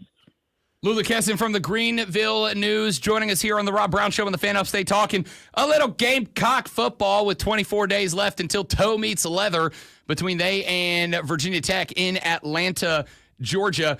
Let's talk about the run game, Lulu, because that was the other big concern, at least from our fellow media members in Atlanta a few weeks ago. We now know it is official. Great news for Shane Beamer that Rasul Faison does get the waiver for the extra year of eligibility, so he will be RB1. We know that there was discussion about, all right, is Attaway going to be able to be the guy if Faison does not get cleared, etc. Now that we know that waiver is granted, now that we know he can play ball this year, what do we think the run game is for South Carolina behind an inexperienced interior offensive line, knowing the pressure that the run game needs to keep defenses honest for Lenore Sellers to be at his best? What do you expect out of that aspect of the offense this year? Well, I have an unfortunate correction to that. So far, we only know that he was waived to practice. Okay. So technically, we're still waiting to know if he'll actually play. Basically, what happened was last week was very chaotic and none of us fully understood it all happened. But Shane was under the impression, we spoke to Shane twice last week, and he said, it is my understanding that he can practice, that it is completely fine unless someone tells me otherwise. Then practice number one, between basically some hours between July 31st, late afternoon, and like 9 a.m. on August 1st, Shane realized that Faison wasn't allowed to practice. So they immediately applied for a practice waiver, which was granted. I mean, yay for the NCAA, if you could say that in this situation, but they immediately gave him a practice waiver saying, okay, we'll let you practice while we're making your decision. And some people think that it might not happen until the day before kickoff. Some people think it might happen mid-season. It's a head case for everyone involved, I feel like. That said, I think the running back room either way is going to suffer just because you either have Attaway as your running back, your RB1, or you have sort of by committee, or Faison finds out really late that he actually can play, which you can't ask so much out of a guy like that who has been practicing all preseason, sort of having no clue what his future with college football, let alone the team is. So it's a very up and down sort of situation where sometimes it looks like, okay, it could, not be that bad. You brought in the transfer from Colorado, and then other times it really looks troubling. And obviously a good run game is essential to a Lenore Sellers offense, but any offense that wants to be productive. Here's a question for you, Lulu Kesson. How much money would you be to be a fly on the wall in Shane Beamer's offense every time he gets an update about Faison's waiver that's not, yes, he can play? Honestly, like a solid amount, not a ton, because I feel like then it would be something that I'm like, oh gosh, do I really want to hear or know all of this? But at the same time, it's good journalism. Yeah, no, I pay pay-per-view money for that. Lulu Kesson of the Greenville News joining us here on the Rob Brown Show and the Fan Upstate. We do have, as mentioned, 3 weeks and a couple of days before we get to that game against Virginia Tech. So our way too early breakdown of the game, we've kind of given a few thoughts, angles about that game, Lulu Kesson. I will ask you to do the same here. What is your way too early? We've got not quite a month, but a month left to that Virginia Tech matchup. What are your thoughts on that contest this far out? Have you started to evaluate what it might look like? Yes and no. I'd be lying if I said I've dove into the specifics of Virginia Tech and the challenges that they'll pose to South Carolina just on a game-specific basis. I think that I expect South Carolina to play a very sloppy week one. Shane is probably more open than most coaches about the fact that he just really hates week one of football and thinks a lot of mistakes shine through. Obviously, it's hard to really gauge how they'll be, but I would maybe, if I had to guess, put it at like a 2-touchdown win for South Carolina, being realistic of the fact that they really don't know what their run game is looking like. So I'm not necessarily expecting their offense to go off really early. I respect it. I respect it. I will say this.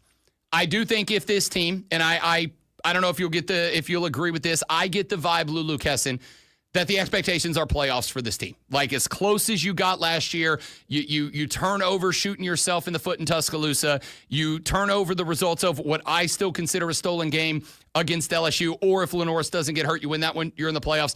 I feel like the expectation this year for South Carolina is fairly set at be the 11 seed, be the 12 seed, find your way in, whatever it takes. But I also think that in order for that to happen, this team has to go 5-0 out of the gate, because the back 7 games, with the exception of Coastal, and even Coastal it's going to be their Super Bowl to go on the road to Columbia and get that win. That is a massive stretch of very difficult games.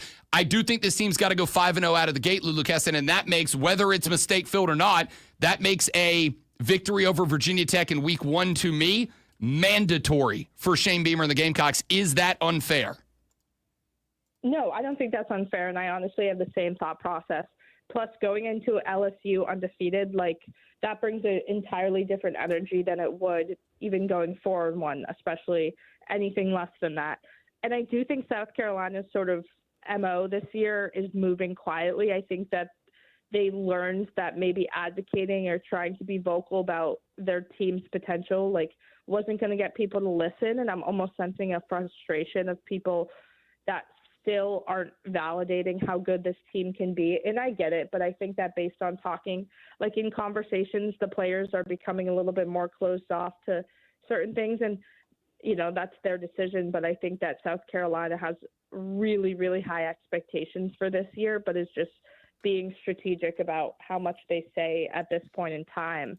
But I do think absolutely this team wants to be in the playoffs. And last year it was, you know, win the last 6 games in a row, kind of have a rocky start, and it has to at least start off a lot differently this year if they want that to happen. She returns to her rightful spot on the program on Thursdays at 8 a.m. with just over 3 weeks left until the football season. She covers the South Carolina athletic department for the Greenville News. She is Lulu Kesson. Lulu, great to have you back in the fold. We will talk to you next week, young lady. Go get yourself back up to game speed, ma'am. Thank you. Thank you for having me. Have a great weekend. I'll talk to you guys next week. You got it. Lulu Kesson of the Greenville News. Follow her on X if you're a South Carolina fan. It's all but mandatory. TBH at Lulu, Lulu Kesson, Kessin. If you didn't know it was football season, now you know. And if you don't know, now you know, playa. Let's take a break. We come back here in just a minute. We'll do some audio blitz. I got some audio I picked up over the past 24 hours that we'll run by you and have a little fun with it. I am Rob Brown. He is Lonzo. We are back after this on the Big Daddy Brown Show. The Rob Brown Show is on the Fan Upstate. We dropped to 5 viewers, and I want to blame that on the Big Daddy Brown thing. No. I think that's the reason why. That's not it. If you wouldn't have started doing that. That's not it at all. No, I think maybe something happened with Twitter, because that's where most of our stuff comes from. That's weird. Yeah, it is weird. Stay right there, guys. I'm gonna get to the bottom of this. BRB.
Brown Show back on your radio. It's the Fan Upstate. Rob Brown, the great one, Lonzo, and you.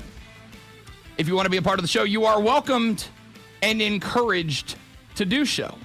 See, I have proof. I'm going to cover up what you just did. I have proof. So our numbers like quadrupled after you didn't say that thing. So you should not say that thing, because if you say that thing, the numbers will go down again. Hilariously, when we went out to break, as I sarcastically, mostly, but not entirely, went back to referring to the show as the Big Daddy Brown Show. Oh, no, you did it. It's an experiment at this point. Okay. Our stream audience tanked, like disappeared, tanked outright, and just recovered to previously established numbers during the break. So we'll see if it happens again. Welcome back, the Big Daddy Brown Show, a.k.a. the Rob Brown Show on your radio. It's the Fan. You don't care about this program. You found out, look, we already lost one. See, you don't care about this program. Let's get to the audio blitz. Let's pick up some audio here that I've grabbed over the past 24 hours since the last time we did the audio blitz. I will start with this one, not on my computer, but on the Radio Please computer. I'll start with this one. Y'all know John Kruk, former MLB player, Hall of Famer, now the play-by-play guy, color guy for the Philadelphia Phillies. He's still around. Phillies. For some reason, I thought he was no longer with us. Good. No, he is very much still around. And not only is he still around, despite the fact that he is the color guy for the team in baseball I probably dislike the most, the Philadelphia Phillies. Let me ask you one thing real quick. When you think of John Kruk, don't you think of him stepping out against Randy Johnson and shaking his head? Because that's what I think of. It's a fair one. That changes when you hear this. The Phillies were taking on the Baltimore Orioles. The Phillies had 13 runs on the board. It was not a contest. It was way over at this point. And John Kruk was very clearly over it. And got a piece of Marshawn. You know what I found out at the Franklin Institute? You went to the Franklin Institute? I did. 25 pounds of pressure if someone is attacking you, and you can rip their ear off. They said it's the same amount of pressure to open up a pickle jar. And you can just rip their ear off. Swing and a miss. He's down on strikes. All right, so well, how would you do it? Kira's going to be a nurse, and they had a body thing where they had went through the heart and everything. All the heart, the livers, kidneys, and what are they called? Dead people that they take the skin off and whatever. But it was all that. Yeah, it was very disgusting. Some of it, but she was explaining it all to us, and then we got to that one where you can rip someone's ear off. If you can open up a pickle jar, you can rip their ear off.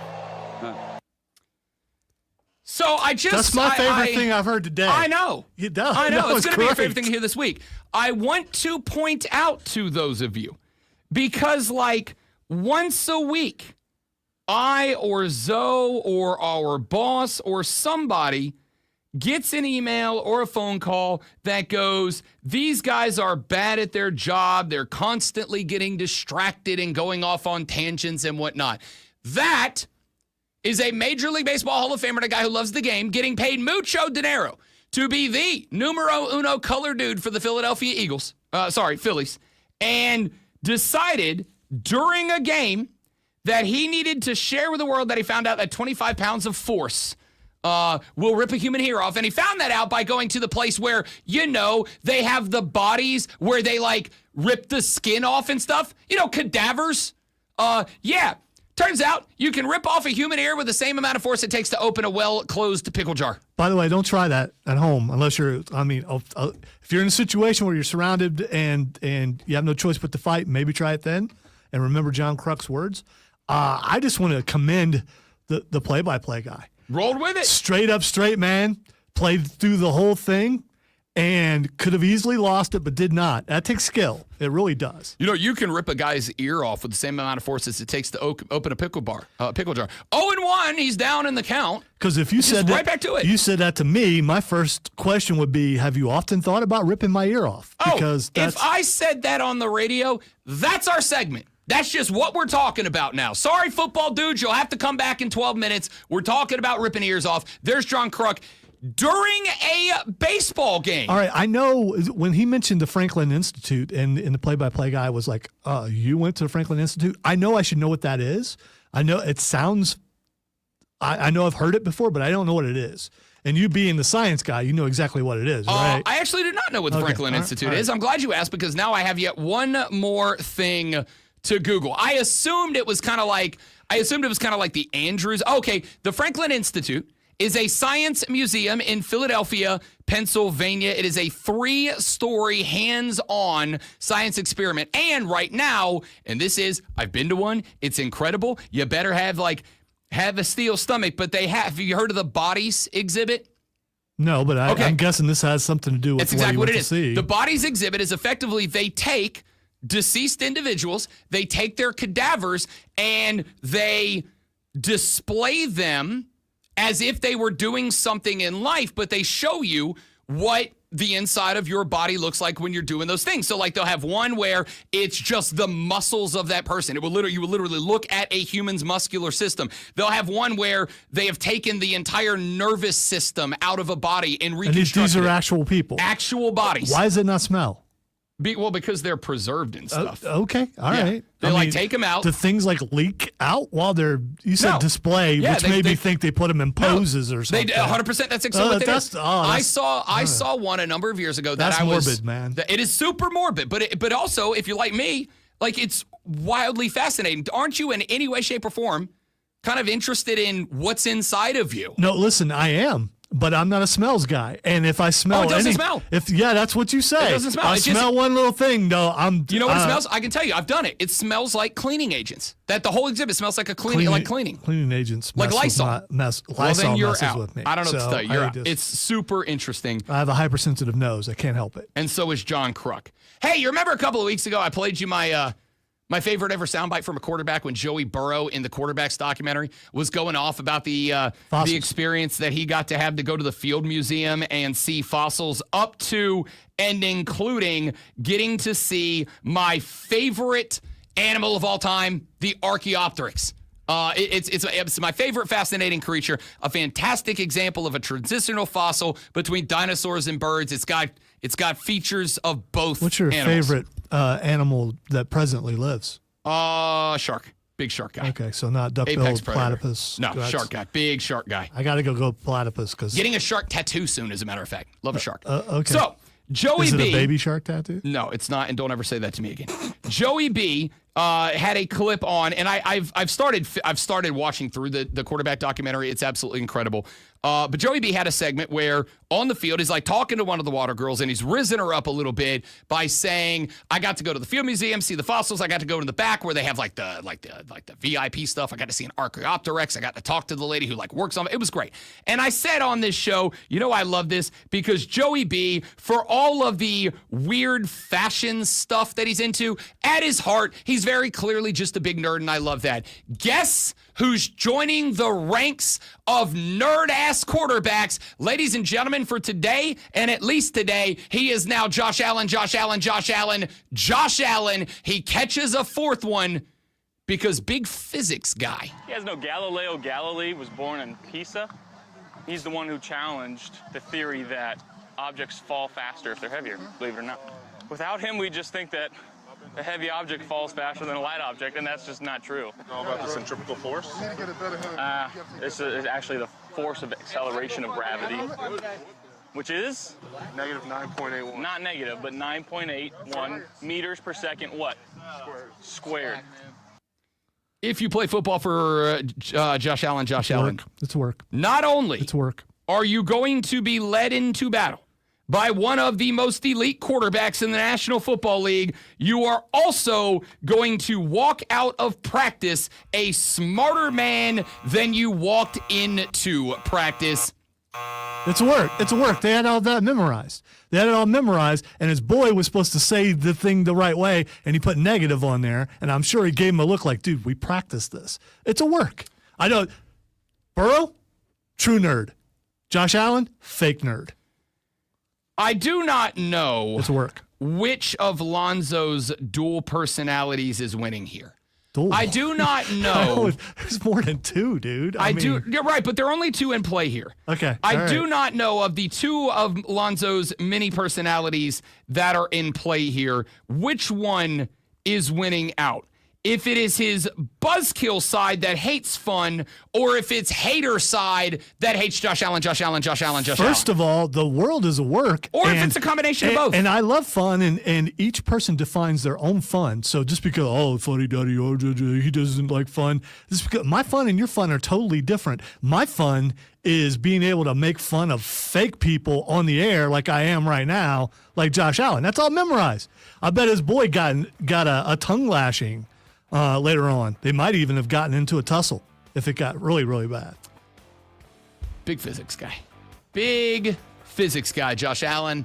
9.8 meters squared. And yes, if you would like to see it played out, Professor Brian Cox went to the world's largest vacuum chamber, and they did the experiment. They took a feather and a bowling ball. They suspended them from the ceiling. They created a vacuum. They dropped them both, and both of them hit the ground at the same time. What keeps a feather and a bowling ball from falling at the same speed is air resistance. And Galileo Galilei pointed out that it is actually air that slows up lighter objects, not gravity. 9.8 meters squared is until you hit terminal velocity. Fantastic job, Josh Allen. That's all real, but Josh Allen's recitation of that is not real. It's fake. He's fake. Stick to football and stop trying to pretend to be something. A nerd knows his own, and you are not one of us. You may have Rob fooled, but you're not going to fool me. You're not.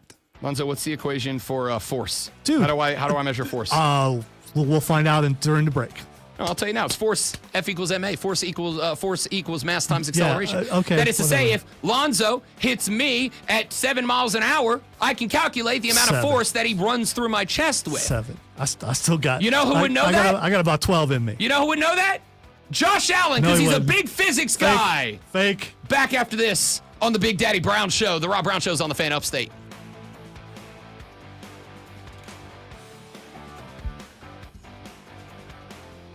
Suited up.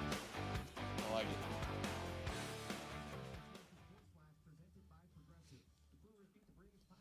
Listen, Spike, I appreciate your help, but I'm an award-winning producer. I don't need you to tell me what's a promo. Certified. By the way, that was sarcasm. My thoughts on Josh Allen, not sarcasm.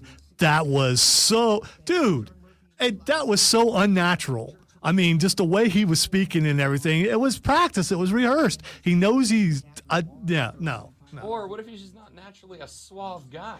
Dude. Or more importantly, here's the thing. Have you seen his commercials? He's suave. Wait. I will also tell you that when I am introduced to a new group of people that I do not know their personalities or their vibe yet, the way that I initiate a conversation with those people can sometimes feel forced, because it is. If I was going to walk into a room full of nerds and try to explain to them the halfback option, or if I was going to walk into a room full of football dudes and try to explain to them quantum physics, the way I start the conversation is not going to be the same as if I tried to explain the halfback option to a bunch of football dudes or tried to explain quantum mechanics to a bunch of professors. I'm going to talk about it differently. By the way, all that stuff that he just set aside, Spike, I'm just kidding, dude. I really am just kidding. To you, not about the Josh Allen thing.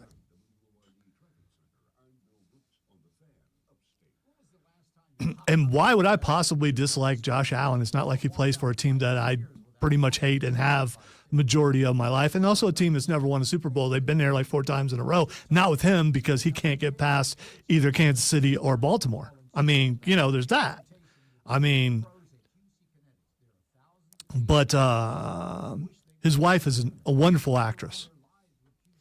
Maybe she gave him lessons. Maybe that's why it sounded.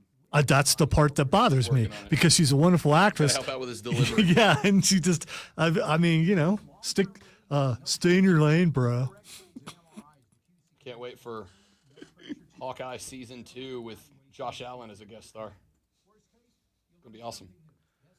Oh, if he's one of the tracksuit boys, if he makes his way back. That would be perfect. I mean, I'd be okay with that. That would be as long as he doesn't have any speaking lines. But, that would be perfect.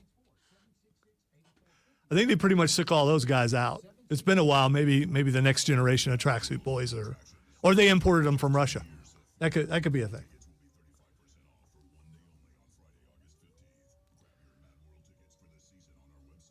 Although Jeremy Renner has said don't rule it out, although he said no last time because they didn't want to pay him any money. So.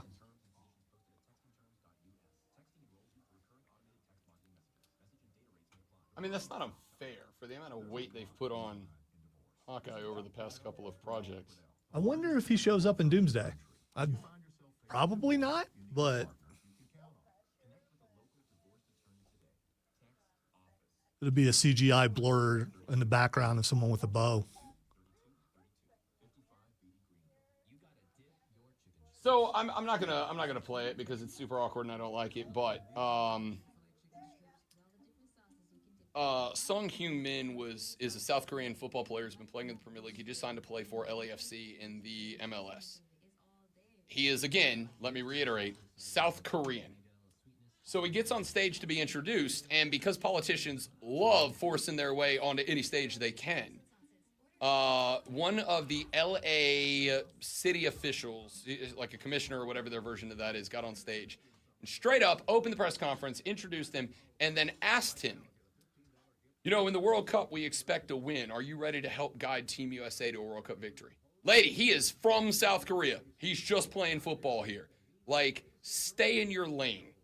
Stay in your lane. More proof no one really knows soccer. Stay in your lane. I mean, that's really what I don't think you need to know soccer to know really that the what it guy who goes down lives to. in South Korea is not playing for Team USA because of the whole being South Korean thing. It's a melting pot. I mean, that's what we are. Is he a citizen here?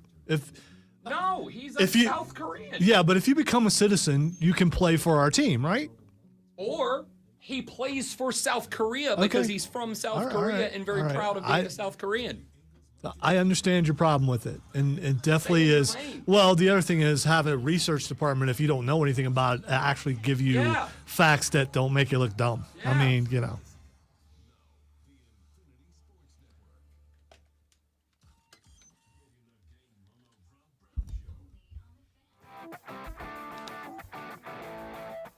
All right, got a little more sound for you. We're going to talk a lot more college football, NFL. That will be effectively the entire final hour of the show, but I do have a couple more clips that I want to get to. Will it really? Will it really be the final hour? Okay. All right. Well, except for 920 when it's Fight Club. All right. Obviously, except when it's 920 it's Fight Club. So I'm, I was thinking about doing this. I'm going to do it now. I'm going to put a Fight Club countdown clock that's going to play. There's going to be a sounder. It's going to play every single hour on Thursday.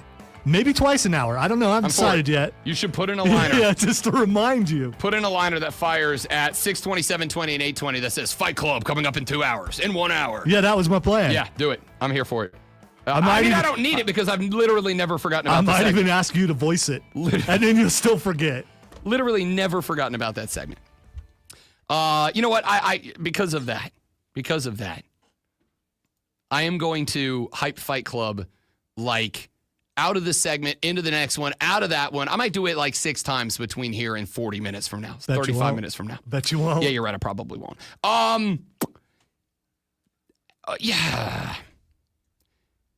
South Korean Sung Hyun Min. I thought you weren't going to play it. I'm not going to play it. I'm just going to bring it up and very Okay. quickly All talk right. about it. And then I want to talk a little bit of football, and I got a couple of other clips I want to get to. We're busy through the remainder of the show.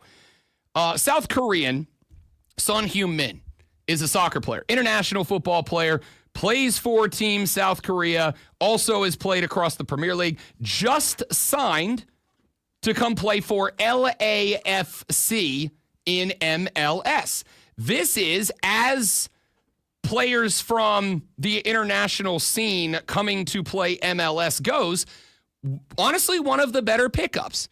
Like, he is later in his career, but he's not later in his career the way like Lionel Messi is, or some of these other cats that have come and played out the last couple of months, years of their career. He's a very good player still.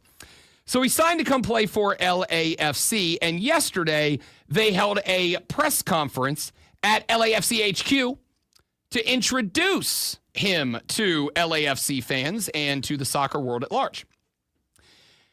Now, I do not pass judgment on people from a distance without knowing them, or at least I try my best not to. We do have a guy I'm going to pass judgment on in the very next story. All right? Because we're just doing a weird segment here. Stick with me. It's a college football, but not story.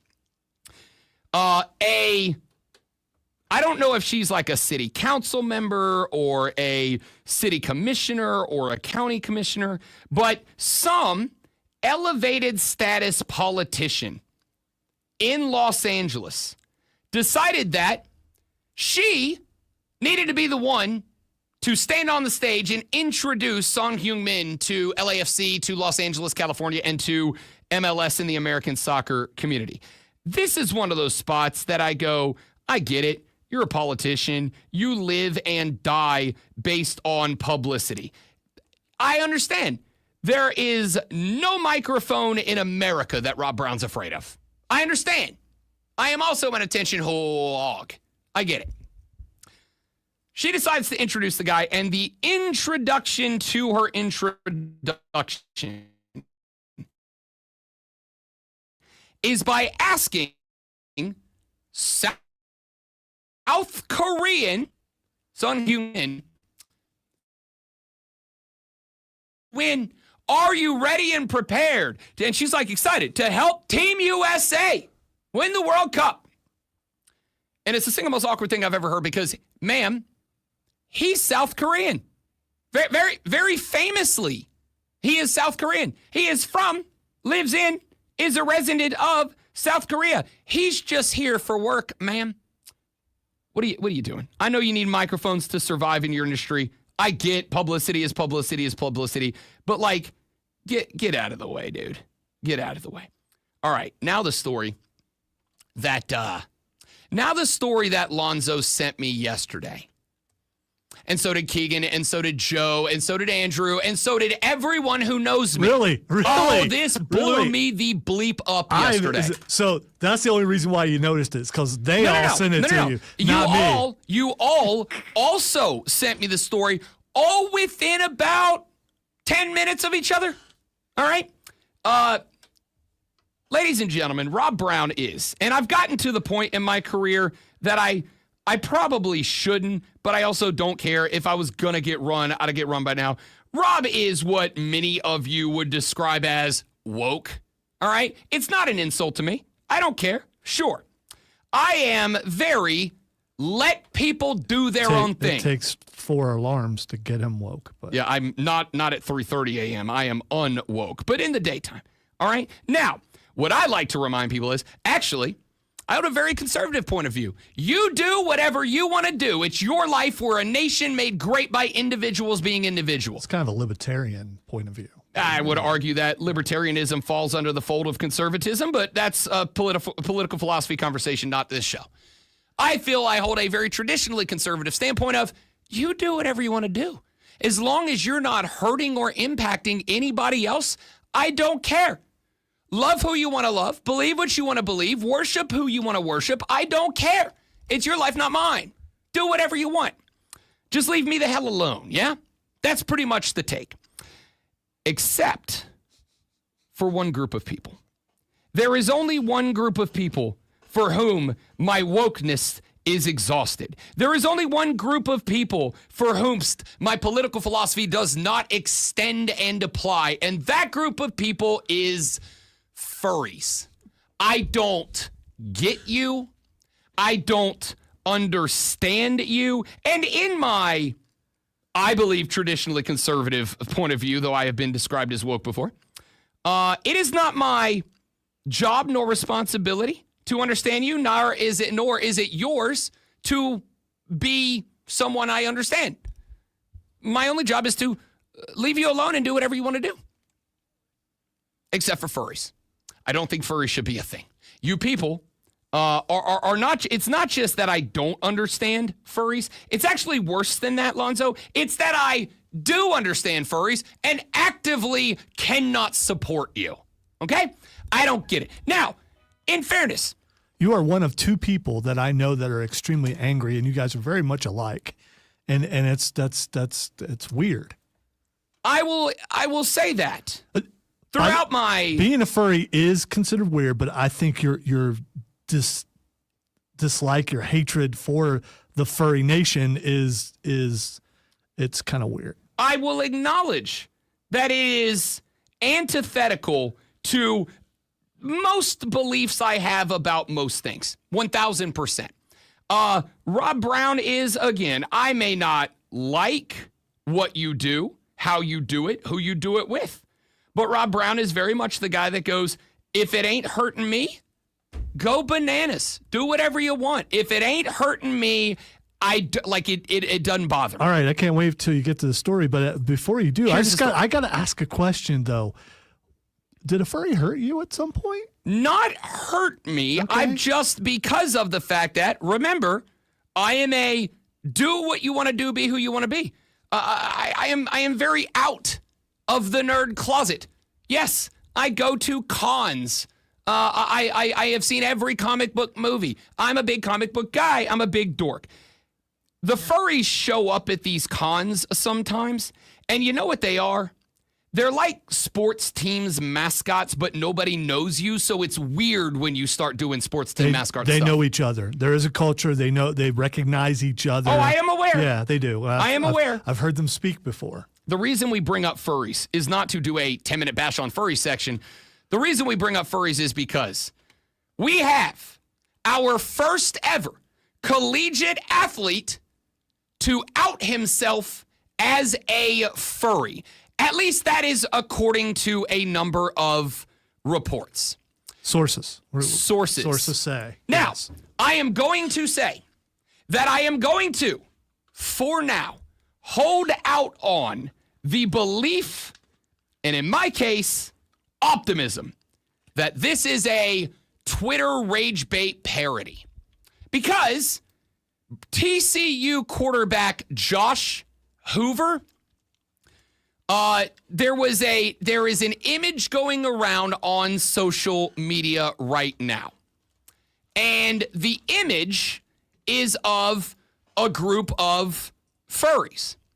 And one of the people who put that image out attached a caption that said TCU starting quarterback BT Dub and has a picture of 3 grown adults in full wholesale, ears to claws, I guess, wolf furry outfits.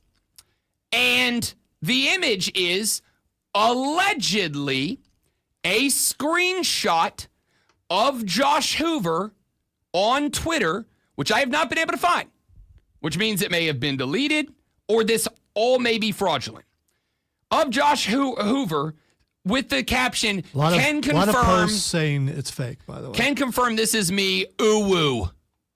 Now. Wait, what was that last part? Ooh woo. Is that how it's supposed to be said? No, it's supposed to be said in a much more dramatic and sexualized nature, and I'm not going to do it. How do you know that? I don't know that. Because I have the internet, man. Okay, but I didn't know that. It is a running gag in video game circles. Ooh woo is a thing that anime characters say when they're like being flirty. They go, ooh woo. I'll do it for you, the people, all right? I will subject myself to the pain and humility of doing it on the air. And then what happens is when, like in video games, like dudes own you and they punk you, they'll run up to your character and they'll go, ooh, ooh, before they run away. It's a sarcastic, dumb internet thing that if you're not part of that culture, it is ridiculous. This is why I play video games alone. It is not ridiculous. With other people. Yes. If you are a part of that culture, it can be actually really funny. Now, I exited. So you're saying that you've done that before?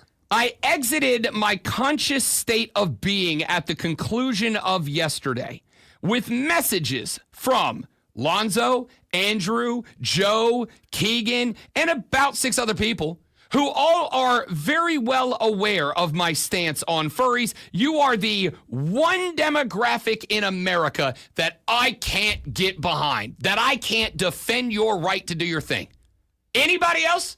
I'll be first in line to defend your right to be you unequivocally, unashamedly, and unapologetically.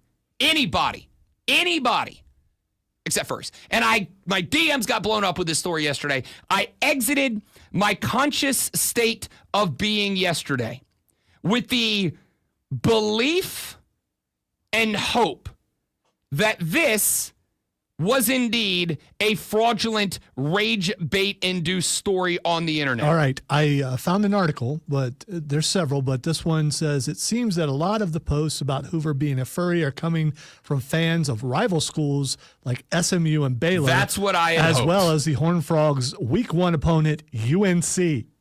So the heels. Belichick did this. Or Belichick's girlfriend is like, you know how we get him? We make him think he's a furry. Old Jennifer out here getting the PR campaign started early against the Week 1 opponent. I will have you know that I mean it. I'm really glad. And you know who I'm most glad for? It ain't Josh Hoover. It ain't TCU fans. I'll tell you who I'm glad for. All his teammates. Because if that was real and it got out, I'm sorry, as much as I would offend anybody, and that includes people who are welcome in sports, all of you, any walk of life, you're all welcome on the Rob Brown Show. I don't care who you are.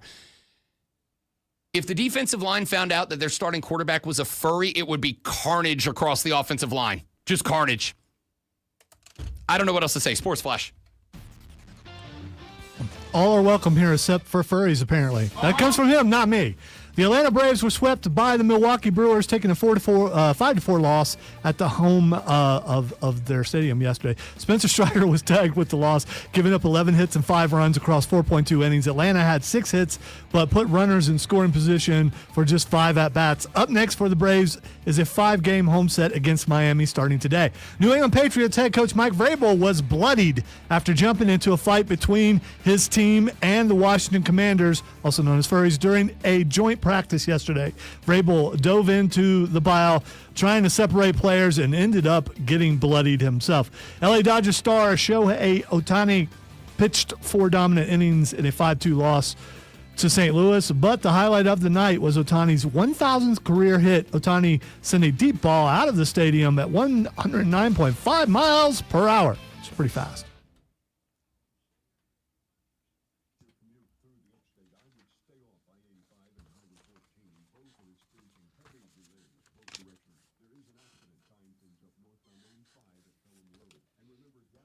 I am not going to disparage furries because furries have always been nice to me and to my program on Saturday night. So, but as you can tell by how many people sent that to Rob, it really bothers him.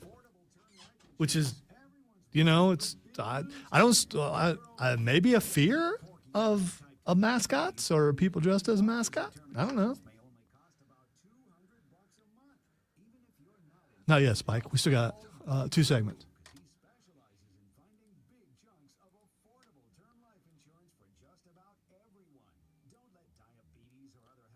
Although, it's just like most of my radio career, people forget, me and that I'm supposed to do something at a certain time. It's okay. It did hurt at first, but like most things that hurt me, I turn it on the people who used it to hurt me. So, love this new Big Lou jingle. Really catchy.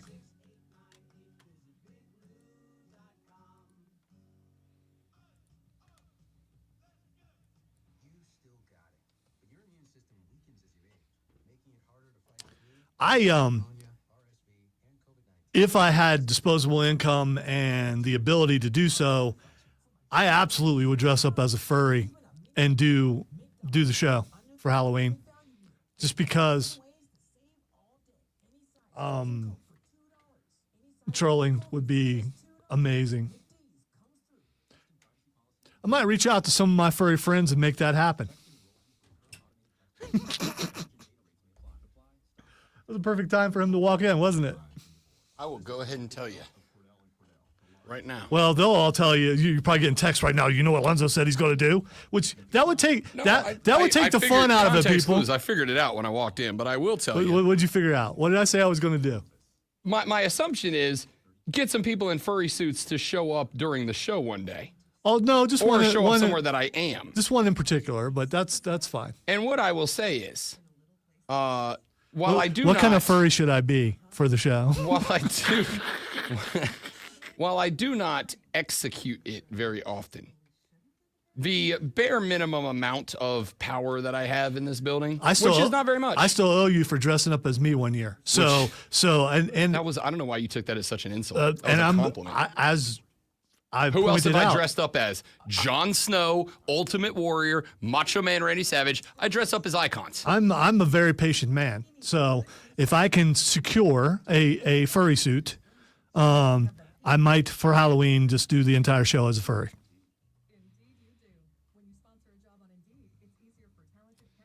Here's the fun part. In order for it to be weird, you will have to keep the mask on the entire show. And not talk, so it'll be like a normal show.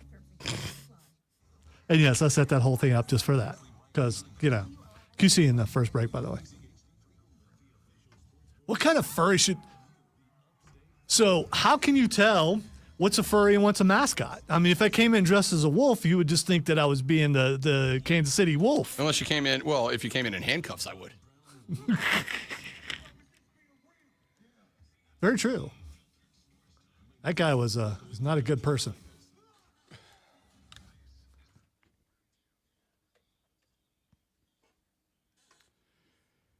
Here we go. The final hour of the Rob Brown Show starts now. Welcome back, ladies and gentlemen. Rob Brown, the great one, Lonzo, and you. Final hour of the show comes in 3 parts.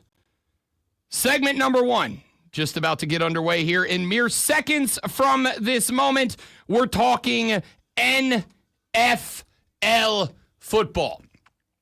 I have got a cluster of teams that I think could be dark horse contenders for a playoff spot. Not necessarily conference championship games, though, maybe, you never know. But could be dark horse teams for a playoff spot.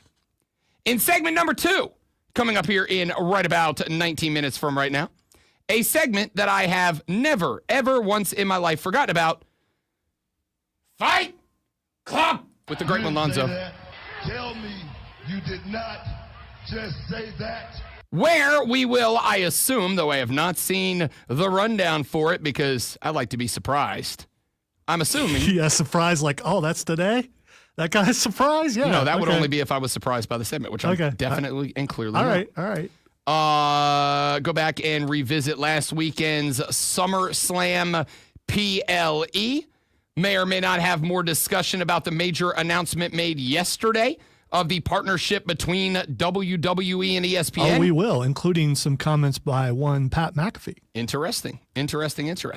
So we will get to that in Fight Club in segment 2. And in segment number 3, we'll talk a little college football on the radio program because I heard a couple of takes yesterday about the two major teams that we cover here in the market, South Carolina and Clemson, that I would like to address. So that's what this hour looks like. Let's dive right in with segment numero uno, and that is, again, the National Football League. Because you may or may not be aware. If you are not, sit down and make sure your socks are squarely and appropriately secured, as this next statement may blow them off. No. Please let that die. Your brownies shan't be burned when I tell you that today is football day. All right, you got one more. You got to throw in the bikini thing, and then you're good. When evaluating the teams that I consider dark horse contenders in the National Football League, teams that maybe have a low win-loss total out of Las Vegas, teams that I believe maybe have a little bit more talent than other folks believe that they have, etc., I evaluate them a number of ways. The first way that I evaluate teams I believe are dark horse teams is by statistics, which are like a bikini. They show a lot, but not everything, as the very popular expression goes.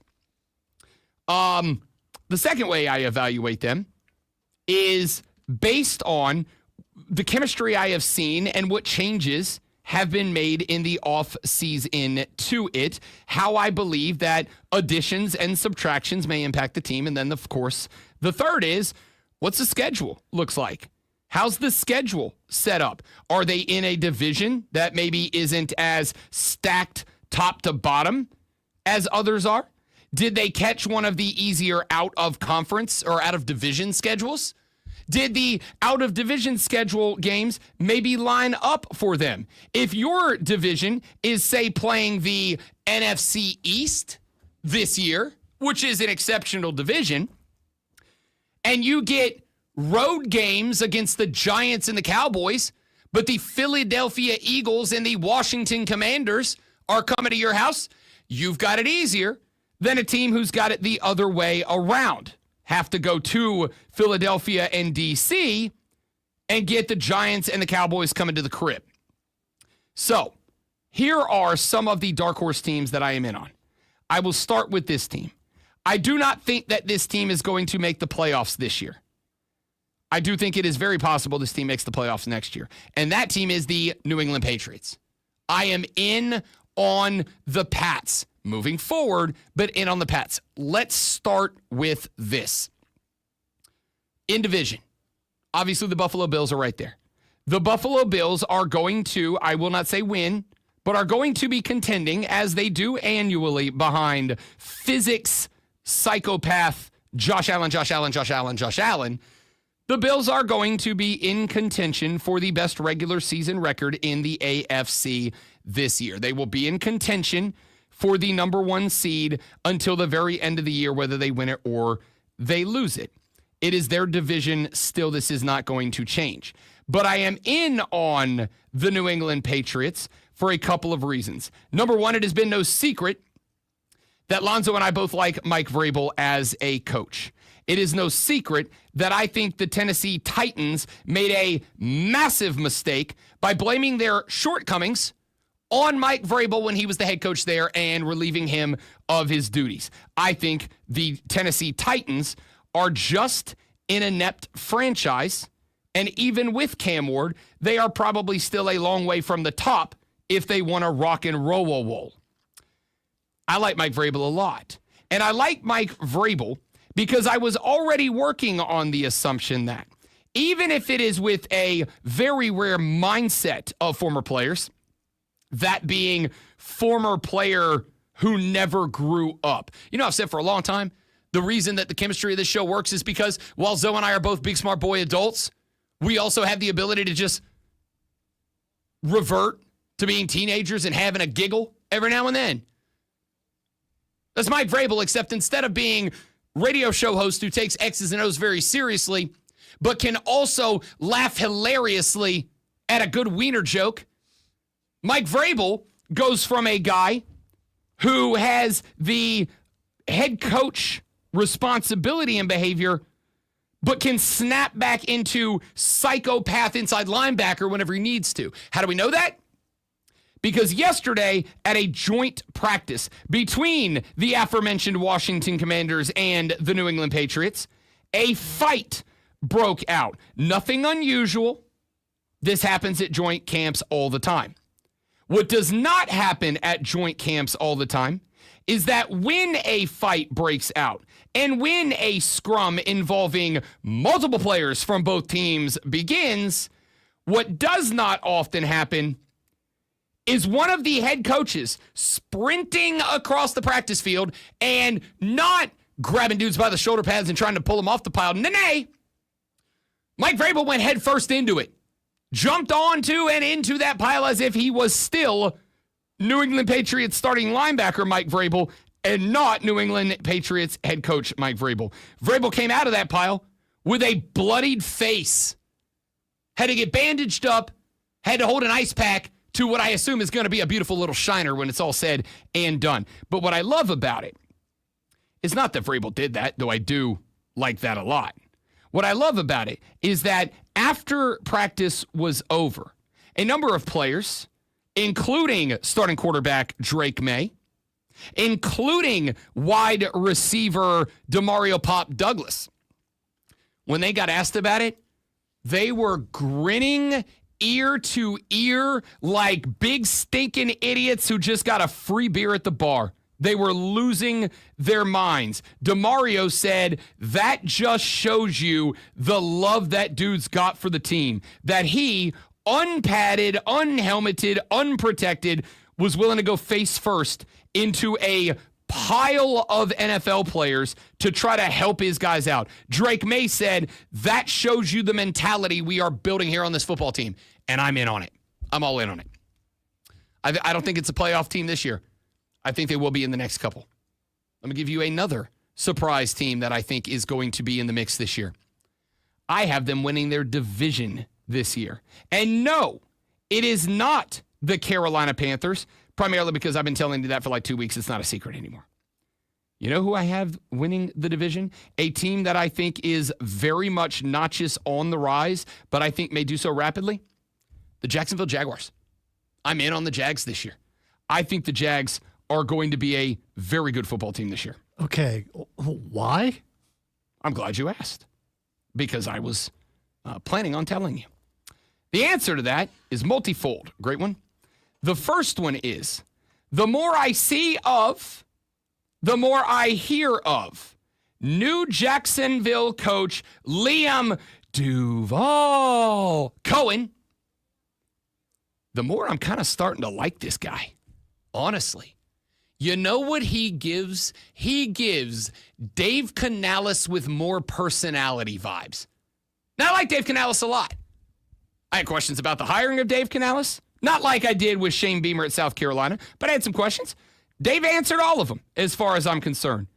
The very first press conference, Dave Canales got up there. Somebody said, hey, can you give us your offensive philosophy? Can you give us your perspective on running an NFL offense? And Dave Canales got up there, and he did not open up with a bunch of coaching platitudes. He talked ball. He X'd and O'd us. And for those of us who love some X's and some O's, it's pretty dope. Liam Cohen's kind of the same way right now. He's talking ball. And Liam Cohen, when he gets on a mic, I saw him on an interview on NFL Network earlier this week. When he talks ball, I hear a dude who gets it. Now, there was a lot of question marks about Liam Cohen and his leadership primarily because of the way that he left Tampa Bay. You may all remember because we talked about it at the time, because I remain looking out for Trevor Lawrence, to be honest, because I think he's the prototype. I think he can be I don't think he can be good. I think Trevor Lawrence can still be a great NFL quarterback. And the good numbers around Trevor Lawrence bear that out. Highly accurate, good in the red zone. Like, the numbers are there. The problem is all the negatives. And I do believe a lot of that comes down to Trevor Lawrence is a quarterback who can sometimes allow his emotion to get the best of him. And if he is not set up for success and things go sideways, he's not the guy. And this is, I think, more than anything else, if he never makes it to the upper echelon of NFL quarterbacks, this would be the reason. When something goes sideways for TL, I think it infects him. And I do think guys like that can be successful. I just think they got to have somebody there to serve as the counterbalance, the weight, the guy that keeps them grounded in what needs to be done and not what happened when something goes sideways. I think that's Liam Cohen. Here's the other thing. I've been talking to people down in Jacksonville. I've got friends there. I live there, the butthole of America. I've got people who cover the Jags that I stay close to, that I talk to. Travis Hunter might be the real deal. Now, I won't even say neutral. I was straight up pessimistic, and still to some degree am. Liam Cohen said in that same NFL Network interview, which was either yesterday or the day before, that he was asked, what's the plan for Travis Hunter playing both sides of the football? And Liam Cohen said the plan is for him to play both sides of the football. Now, he did point out that he has been surprisingly adept at picking up wide receiver specifically. But he said there are spots on defense. There are going to be spots where we believe rolling him out there in a nickel or a dime is best for the team, and we are going to do that. But from what I've heard as a wide receiver, and again, very little pads, very little active defense. We'll find out on Saturday when the Jags go in preseason game number 1. From what I've heard, Travis Hunter as a wide receiver might be the real deal. May very well be. Undersized, but remember, we also said that Devontae was undersized when he got to the league, and all he's been doing is be a weapon for the Philadelphia Eagles. I'm buying in on Liam Cohen. He's giving me Dave Canales, but with more personality vibes. A guy who understands the job of the head coach is not force the players into your system. It's to force your system onto the players, to adapt to them. And from what I understand, he's doing a pretty good job on that. The Houston Texans have one big problem. It is not C.J. Stroud. It is not the wide receiver core. It's not the defense. Their big problem is they may have one of the worst offensive lines in football this year. And I don't care who you put back there. If you have one of the worst offensive lines in football, it's going to be a slog. I think the Texans are going to be fine. I think they're going to be a 8-win team. I got nothing for the Colts. I got no optimism for the Colts. I hope I'm wrong. I hope that everybody's healthy, and I hope for his sake that Anthony Richardson is able to reverse course and be a dude. Otherwise, Danny Dimes is the guy, and I don't think he's the guy. I think the Jacksonville Jaguars are winning the AFC South this year. Another surprise team. I don't know if they're a big surprise. I won't go in-depth on it because we talked about them earlier in the show. If you want to hear that, go to thefanupstate.com. Go back to the first hour where I talked about them at length. But I think the Las Vegas Raiders are a pleasant surprise this year. Now, in fairness, much like the Saints, a pleasant surprise might be an 7-win football team, an 8-win football team. But they seem to be, whether this is good or not, I think is pretty much determined whether you're an old-school Raiders fans or not.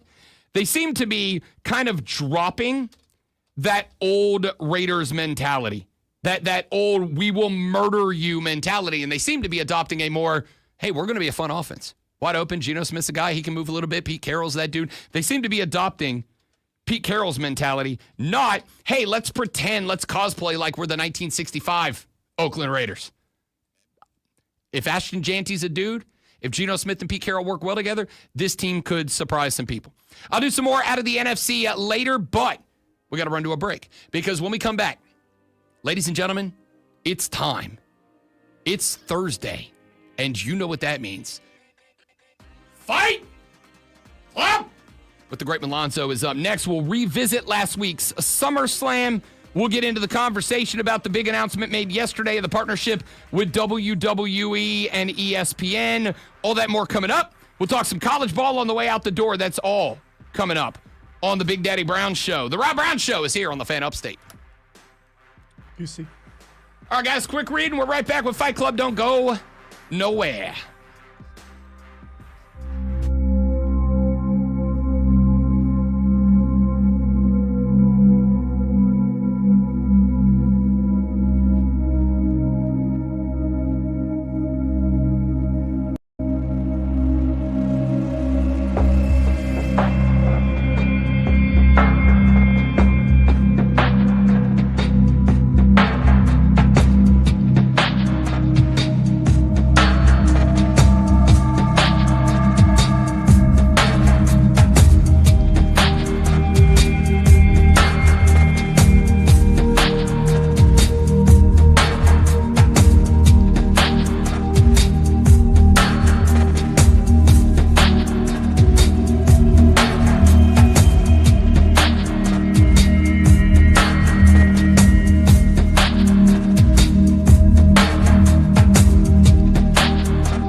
There we are. Just Hi, because stream. you know I'm kind of busy right now. Facebook.com/TheFanUpstate, The Fan Upstate on Twitter and YouTube. Come join us on the live stream all 4 hours, all 5 days a week. All right, lots of things to get to, including SummerSlam last week. Some people complained, say it wasn't that great of a PLE. I enjoyed it. I thought night 1 was stronger than night 2, but night 2 definitely had its strong points, and I think they made enough money, which is really what it's all about, that they'll continue to do this. I still think that it diminishes the 2 nights for WrestleMania, but spreading these out means more chances for other names to get to wrestle. And I don't know, even back when I was younger, if I could handle 2 nights. I mean, going to a live event 2 nights. I know you could, but I'm not sure that I could. I'll tell you right now, I still could. I would just be an absolute waste of space on Monday. I could still do it, but I will tell you right now, like if they do SummerSlam in Atlanta and it's 2 days, I'm going. I'm also using a vacation day on Monday. All right, one of my biggest disappointments was when CM Punk won the title. I'm just like, But then that music that I hate, and the wrestler who I cannot stand, but I like him more than I like CM Punk. What a ruse! What a, in this day and age where kayfabe is supposedly dead, where you cannot hide anything, the WWE was able to fake an injury for Seth Rollins for weeks, and it worked. Now they'll be I knew he was faking the entire time. I forgot all about it because I knew he was injured. So it completely surprised me, and I think it surprised a lot of other people that he came out. And I thought it was cool. To pull off a storyline like that, I think one thing that you have to have, and I do think that there are times, and I think this is a wonderful example of it. One of the things that a wrestling promotion has to be able to do is sleight of hand, right? Like if you ever watch a close-up magician work, an illusionist work, the way that most of their tricks work is to get you to look over here while they do the setup with the other hand, right? If you ever watch, whenever they hold the ball up in the air and they get you to look at that, they're doing whatever the trick setup is with their other hand away from your eyeballs. That is kind of what they did here. And I think if you retroactively look at it after the injury, if you go back and you look at the status updates and all that, you will notice that it's relatively nondescript for Seth. Like, I'm not even saying he's not hurt. He may very well genuinely be hurt, just not that bad. Enough that they can put the belt on him, have Braun and Big Bronson Reed just run defense for him for a couple of months while he fully heals up, whatever. But what they did was have so much focused in on Bronson Reed and Braun Breaker that we just kind of stopped thinking about / talking about Seth Rollins, which made his music hitting and him taking that brace off that much more impactful. It was a perfectly executed sleight of hand for that cash-in.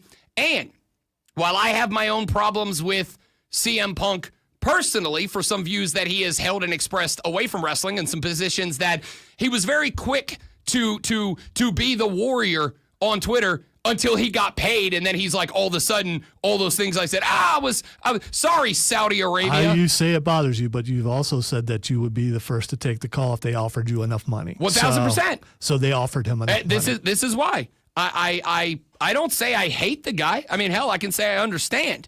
But I think at the same time, CM Punk, like some other guys we've talked about, Cody Rhodes, to me, he's more interesting as the champ who feels like he's under somebody's thumb that he is as the contender who thinks he's under a thumb than the champ who has the belt. But thanks to it, we got some wonderful reactions from Drew McIntyre. Yes, we did.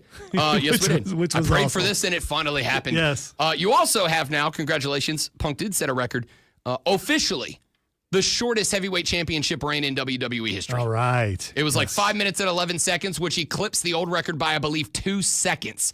If Seth would have taken 2 more seconds to get down that ramp, then Punk would not have that record. He's in the history books with Santo Morella, and good for him. Good for him. All right, Bronson. In a weird way, I'd be super proud to hold that record. Yeah, Bronson Reed is a footy, and we did not know.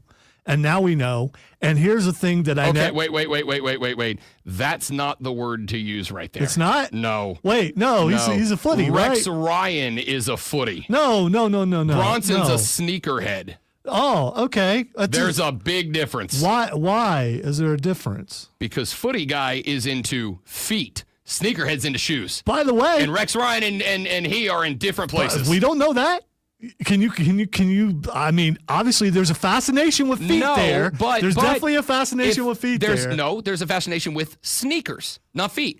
It's like this. I don't know that you're not a foothead, but it doesn't mean I'm going to come on the radio and be like, y'all, Lonzo's got a foot fetish, and unless he can prove me wrong, no. That's not how that works.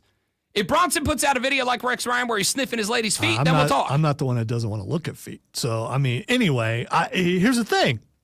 Speaking of looking at feet, he's a footy because he takes those shoes off so he can see the feet. You can't prove that I'm wrong on that. I think you can't. Correct, but that doesn't mean you get to say it as if it is true. Right? Like you don't say the thing is true until proven false. It's the other way around. All right. Apparently, I'm not up on the vernacular, and I said it wrong. That's why I'm here. That's why I got you. Okay. No cap. I'm glad that you know these things. I'm here to help. And that I don't. I'm here to help. really glad about that. So anyway, Bronson Reed is a footy, and he keeps taking just one person's shoes, and that would be the OTC. Keeps taking Roman Reigns' shoes. And maybe it's because he wants Roman to keep coming back because he needs to get his shoes, because Roman, wrestles and then goes away for like 6 months and then he comes back. Maybe that's why. I don't know. Maybe. The dirt sheet reports right now are that this break after SummerSlam is the break where Roman is going to go start filming his parts of the Street Fighter movie. Street Fighter, yeah. And so he's going to be out for a while, and he's been written off. And my suspicion. By the way, he's been advertised that he's going to be on Raw Monday. Okay. So I don't know how real that stuff is. Well, that's what I'm saying is I think the report is Monday is his hey, I'm out for a little while thing. Not understanding. My suspicion is that Roman's going to go away for a couple of months to film his Street Fighter stuff. My bet is he ends up with the title so that Cody can then go away and do his Street Fighter stuff. And then when Cody comes back, we'll have ourselves another campaign, either between the two of them or something. Yeah, it's predicted wonky. that would be them at WrestleMania again. Exactly. We'll see. All right. Brock Lesnar's return. It's making a lot of people upset, and I understand why. But from what I've read, this was requested by John Cena, that John Cena wanted to wrestle Brock Lesnar again in his final year. I don't want to say it's a quote because I did not see the interview it came from. But I read yesterday that the take from Cena was, and I don't know if this was always the take or if this was a result from Dwayne wasting the biggest heel turn since Hogan in 96. The take attributed to Cena that I saw yesterday was he isn't super concerned who is across from him so much as it works for the company. I believe what was attributed to him was you set up who you want and I'll face it down kind of thing. I'm pretty sure that Triple H said that Cena wanted to. I mean, it might be true, but let's not pretend that Triple H wouldn't lie. And I read that, and Are You Not Entertained? I read that, and I can't remember the article that I read it from. All right, let's move on in the interest of time. For the record, I am one of those people that's upset he's back at this time. Okay. But that's not for here. He comes back for little stints and then he goes away. It's not the part timing that I have an issue with. It's the I know. out of ring stuff. Yeah, I got you. All right. The next thing is, and this will be controversial for Rob, not for me. Cody and John Cena gave the people what they wanted. And I loved it. And there are a lot of people out there that loved that Cena went back to being a babyface. He saw the error of his ways. This is what happens when you get entangled with Dwayne and Travis Scott. They're gonna gear you the wrong way. But if you listen to the people will bring you back into the fold where you need to be. And that happened. By the way, one of the best matches John Cena has had in a really long time. The take I had on Sunday night was, that was a match that if it belonged to any other match on the card is an all-timer for me. It was a fun match. As just a wrestling match, independent of everything that happened in the story leading up to it, it is one of the most fun wrestling matches I've had in a while. I've enjoyed in a while. The takeaway for me was, if you wanted a Cena face turn, I think it's there to happen, and I think there's a way to do it. But after all that happened with Dwayne and Travis Scott and the build-up and then nothing and then nothing and then nothing, short of, we did get some stellar promos out of heel John Cena during the run. We did. For him to come out on a Friday and just go, actually, guys, my bad, I'm a good guy again. Like, which was the promo. The promo was, I'm a good guy again. I don't have a problem with it. I did. Like, you have some anger behind it. I mean, you can hear the emotion. Yes, because it was the whole heel run, which should have been, I mean this, John Cena's heel turn and heel run should have been something that 30, 40 years from now, when you and I are drooling on ourselves in a home somewhere. Dude, I'm going to be around 30 years. So I hope I am. But, I mean, you know. In a few years, when you're drooling on yourself in a home and I come to visit, and we're talking about wrestling memories. Let's be real here. 30 years from now, you know I'll be almost 87. So I'm just just saying. In some number of years from now, when Lonzo's drooling on himself in a home and I come to visit. Could be next week. And we talk about wrestling memories. We should have had the Cena heel turn and heel run up there with Hogan's heel turn and run with the NWO initially. Instead, what we are going to talk about was the most wasted heel turn of all time. I stand on that.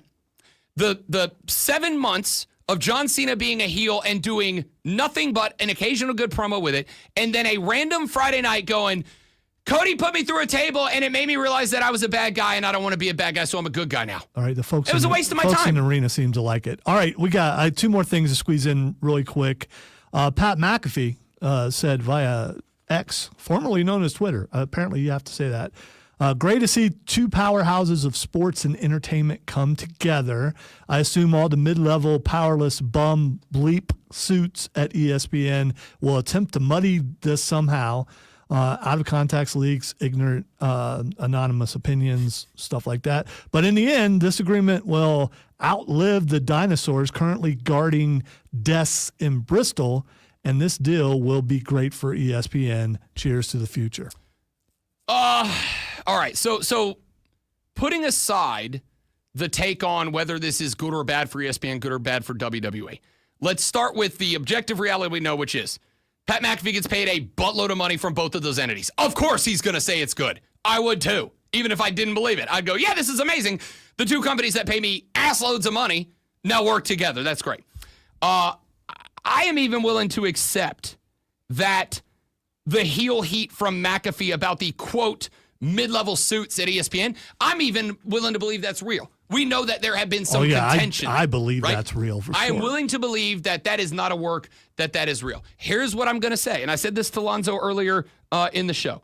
If you want to be a WWE fan who watches everything, you now must have Netflix, cable, and $30 a month to pay ESPN. And I understand there's an access code that if you subscribe to ESPN By the way, real on quick, TV. that was the other thing. According to Awful Announcing, if you already subscribe to ESPN through most pay TV providers, then you'll also be able to access the DTC streaming service and its features via authentication at no additional cost. This was stated in both the press release announcing the WWE ESPN deal as well as the announcement of the streaming service. August 21st launch date, and is explicitly laid out in the ESPN fact sheet regarding the DC. So this really affects people like you who unplugged. Well, let's hang on. So if you unplugged, you got a problem. Hang on. Let's go with this. Number one, if you are still plugged in, most of you, I believe, most of you do have to have some sort of add-on to have ESPN added into your regular, because they're not a cable network, like they're not just in there. But so you're likely most packages you get ESPN no matter what. Add an element, like I can get a YouTube TV package that does not include the ESPN channels on it and would save me like $10. We're just talking about plugged in. So normal cable comes with ESPN, normal dish comes with ESPN, normal DirecTV comes with ESPN. But here's the thing: if they are going to, and I still do not know because this was not changed.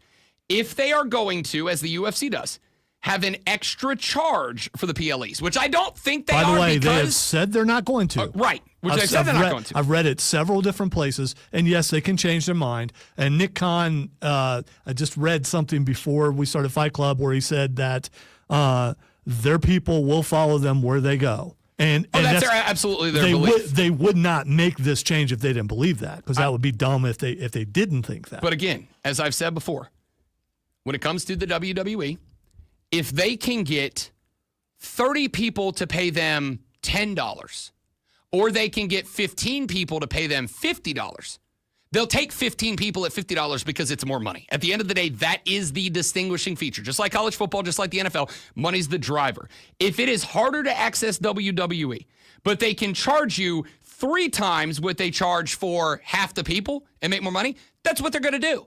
It's just how it's going to work. All right, so in the the point end- of all this is I'm really intrigued to see not what is initially coming down the pipe, but what changes get made over the first year. All right, we have a couple months before the end of this year, more than a couple months before this is implemented for WWE. But that service comes out. What is it out like in the next week or so? I have no idea, to be I think honest it's the with you. next week or so. So we're going to find. I'll be able to tell you if I have access or not. If me having Dish Network, if I automatically get access. We'll find out. Yeah, I'm intrigued, just like I am with the NFL. I've been asked 3 times during the case of the show. I'm going to talk some college football in the next segment because Cole Bryson had a take on the show a few minutes ago that I want to address. But I've been asked a couple of times what my take was on the ESPN NFL Network thing. I talked about it yesterday, but I'll talk about it again here in just a minute, very briefly. Then we talk some college ball. Then we call it a day on the Rob Brown Show in the Fan Upstate.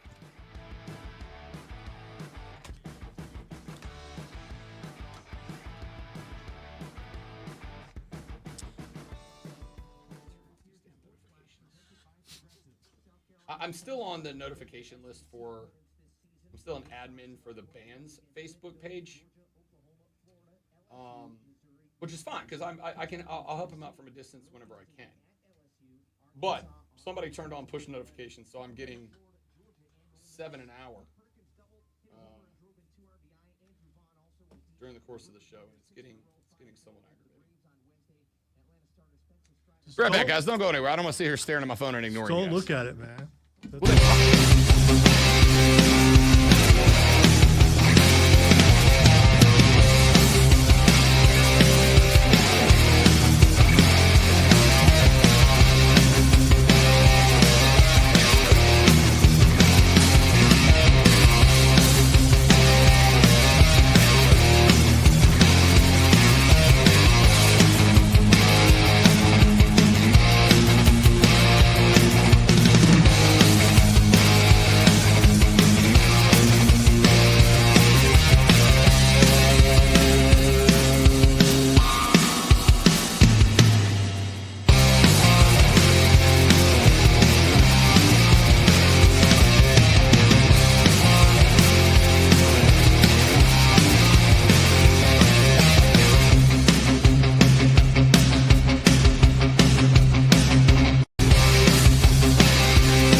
guy, and then I've just blanked on who it is.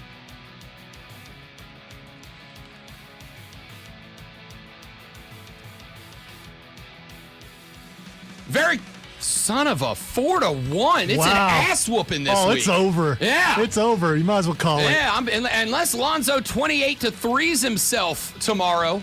I've had bad days, not like what you're having today. Oh, this is rough. 4-1 on the week. This is a bad one.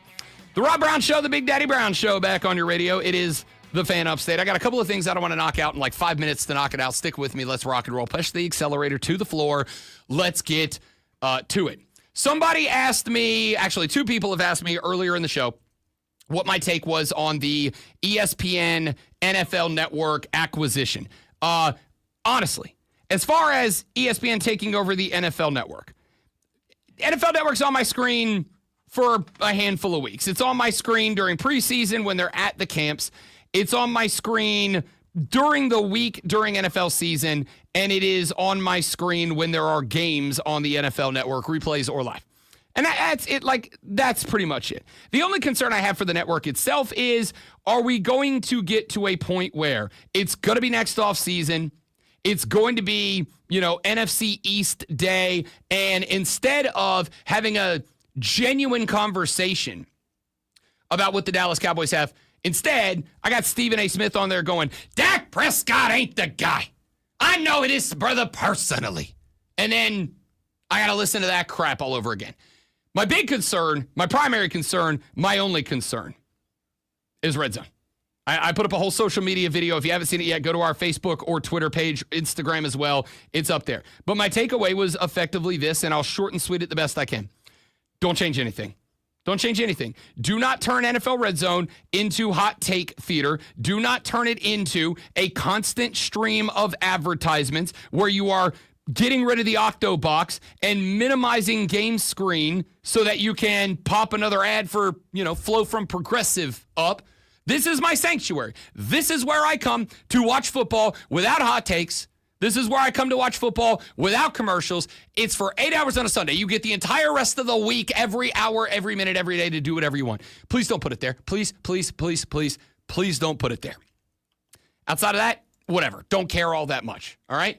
If game day starts turning into, all right, the Pittsburgh Steelers, Scott Hansen, Pittsburgh Steelers down inside the red zone taking on the Baltimore Ravens. Let's head there. And while we watch this, let's bring on Stephen A. Smith to talk about Aaron Rodgers' legacy.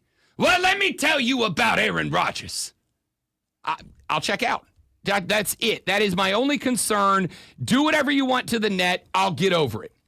Please do not ruin the Sunday sanctuary, my sacred place, NFL Red Zone on Sundays. Let Scott Hansen, the American hero that he is, continue to be the American hero. That is my only request. I'll talk more about this tomorrow, but I'll give you a little tasty taste preview on the way out. Earlier in the hour, Cole Bryson did the Publix Sports Spin, and this week he is discussing the 5 reasons that he believes Clemson can win the national championship. And the first 3, no issue with any of them. No issue with any of them.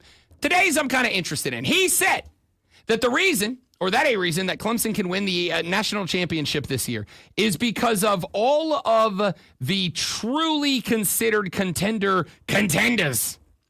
He believes Clemson has the easiest schedule, the easiest path to get there. And I'm going to tell you right now, I pray that Dabo and Los Tigres don't have that mentality. I really do. Because, while I do think the ACC is obviously not the SEC, I honestly, and I'll say this now, and we'll see if it bears out between here and the end of the week, I don't think the ACC is that far behind the Big Ten this year. I really don't. I think the Big Ten is better at the top. I think it's better with honestly, 2 or 3 teams at the top. Penn State, Ohio State, Oregon. I cannot roll my eyes hard enough. I know you can. I think at the end of the year, I will bear out this. I think that the Big Ten and the ACC are not as far apart as a lot of people want to make them out to be. Here's what I'll tell you about this schedule. That road game to Georgia Tech, you better be scared. Remember what happened last time you went there? They had you against the barrel for 3.5 quarters. That game against North Carolina, Lonzo's up on Bill Belichick and the North Carolina Heels. I'm not, but if they are what Lonzo thinks they are, You're telling me that road to North Carolina is not scary? SMU took Clemson to the wire last year.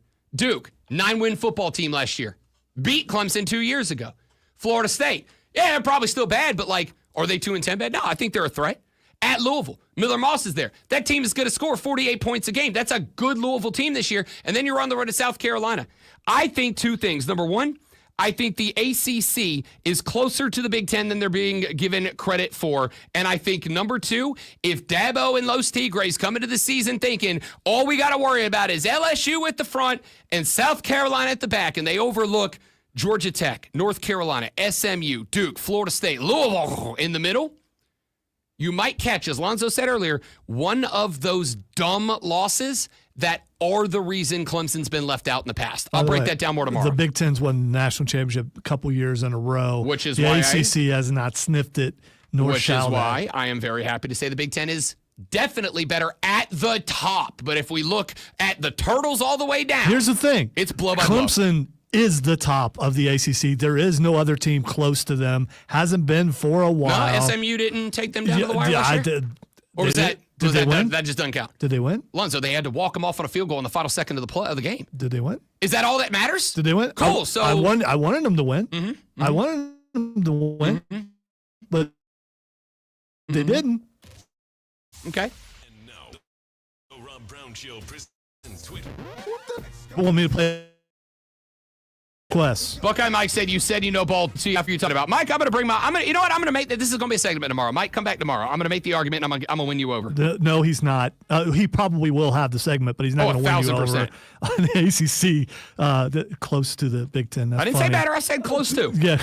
Again, it makes me laugh every time. All right, the first thing that's Xing is Lee Corso. Lee Corso Xing because I assume and I hope that there is nothing else to it. Nothing wrong with him. Okay, good. Other than that freaks me out a little bit. I'm not gonna lie. Pit of the stomach feeling there for just a second.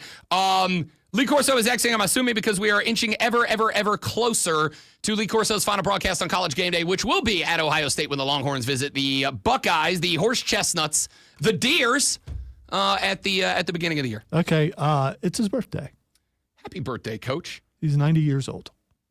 Good Lord, I hope I know Lee doesn't look great, but come on. For 90, he looks good. You know what I'm going to look like at 90? No, you don't, because there's about a 0.0% chance I'm on this side of the grass at 90. That a boy, Coach. Fatalist. That a boy, Coach. All right, the next thing is Xing is Bret Hart. Bret the Hitman Hart. I do know why Bret's Xing, because Bret, the excellence of execution, the best there was, the best there is, the best there was, the best there ever will be, went after Buddy of the show Gunther yesterday, said, I've told him to his face, the chops are bad. He's out there wrestling like he's trying to hurt somebody, and it's bull bleep. Bret, you know I got a lot of respect for who you are. I've always had your back in the Bret Hart versus Bill Goldberg conversation for years and years and years. I'm stepping out on you in this take, buddy. Yeah, he also went after Hulk Hogan and other people. But the reason why I'm going with, because he was asking for all that stuff, is he said CM Punk is the best wrestler in the game today. As much as I have my issues with Punk, I genuinely don't have a problem with that take. As far as all around, and I'm including entertainer, I am talking personality, and I'm talking in-ring. Something has changed. Will Ospreay is still the best wrestler in all of wrestling. I find, and you know my affinity for Will Ospreay. Dude is the best in-ring, bell-to-bell wrestler in the world right now. I agree.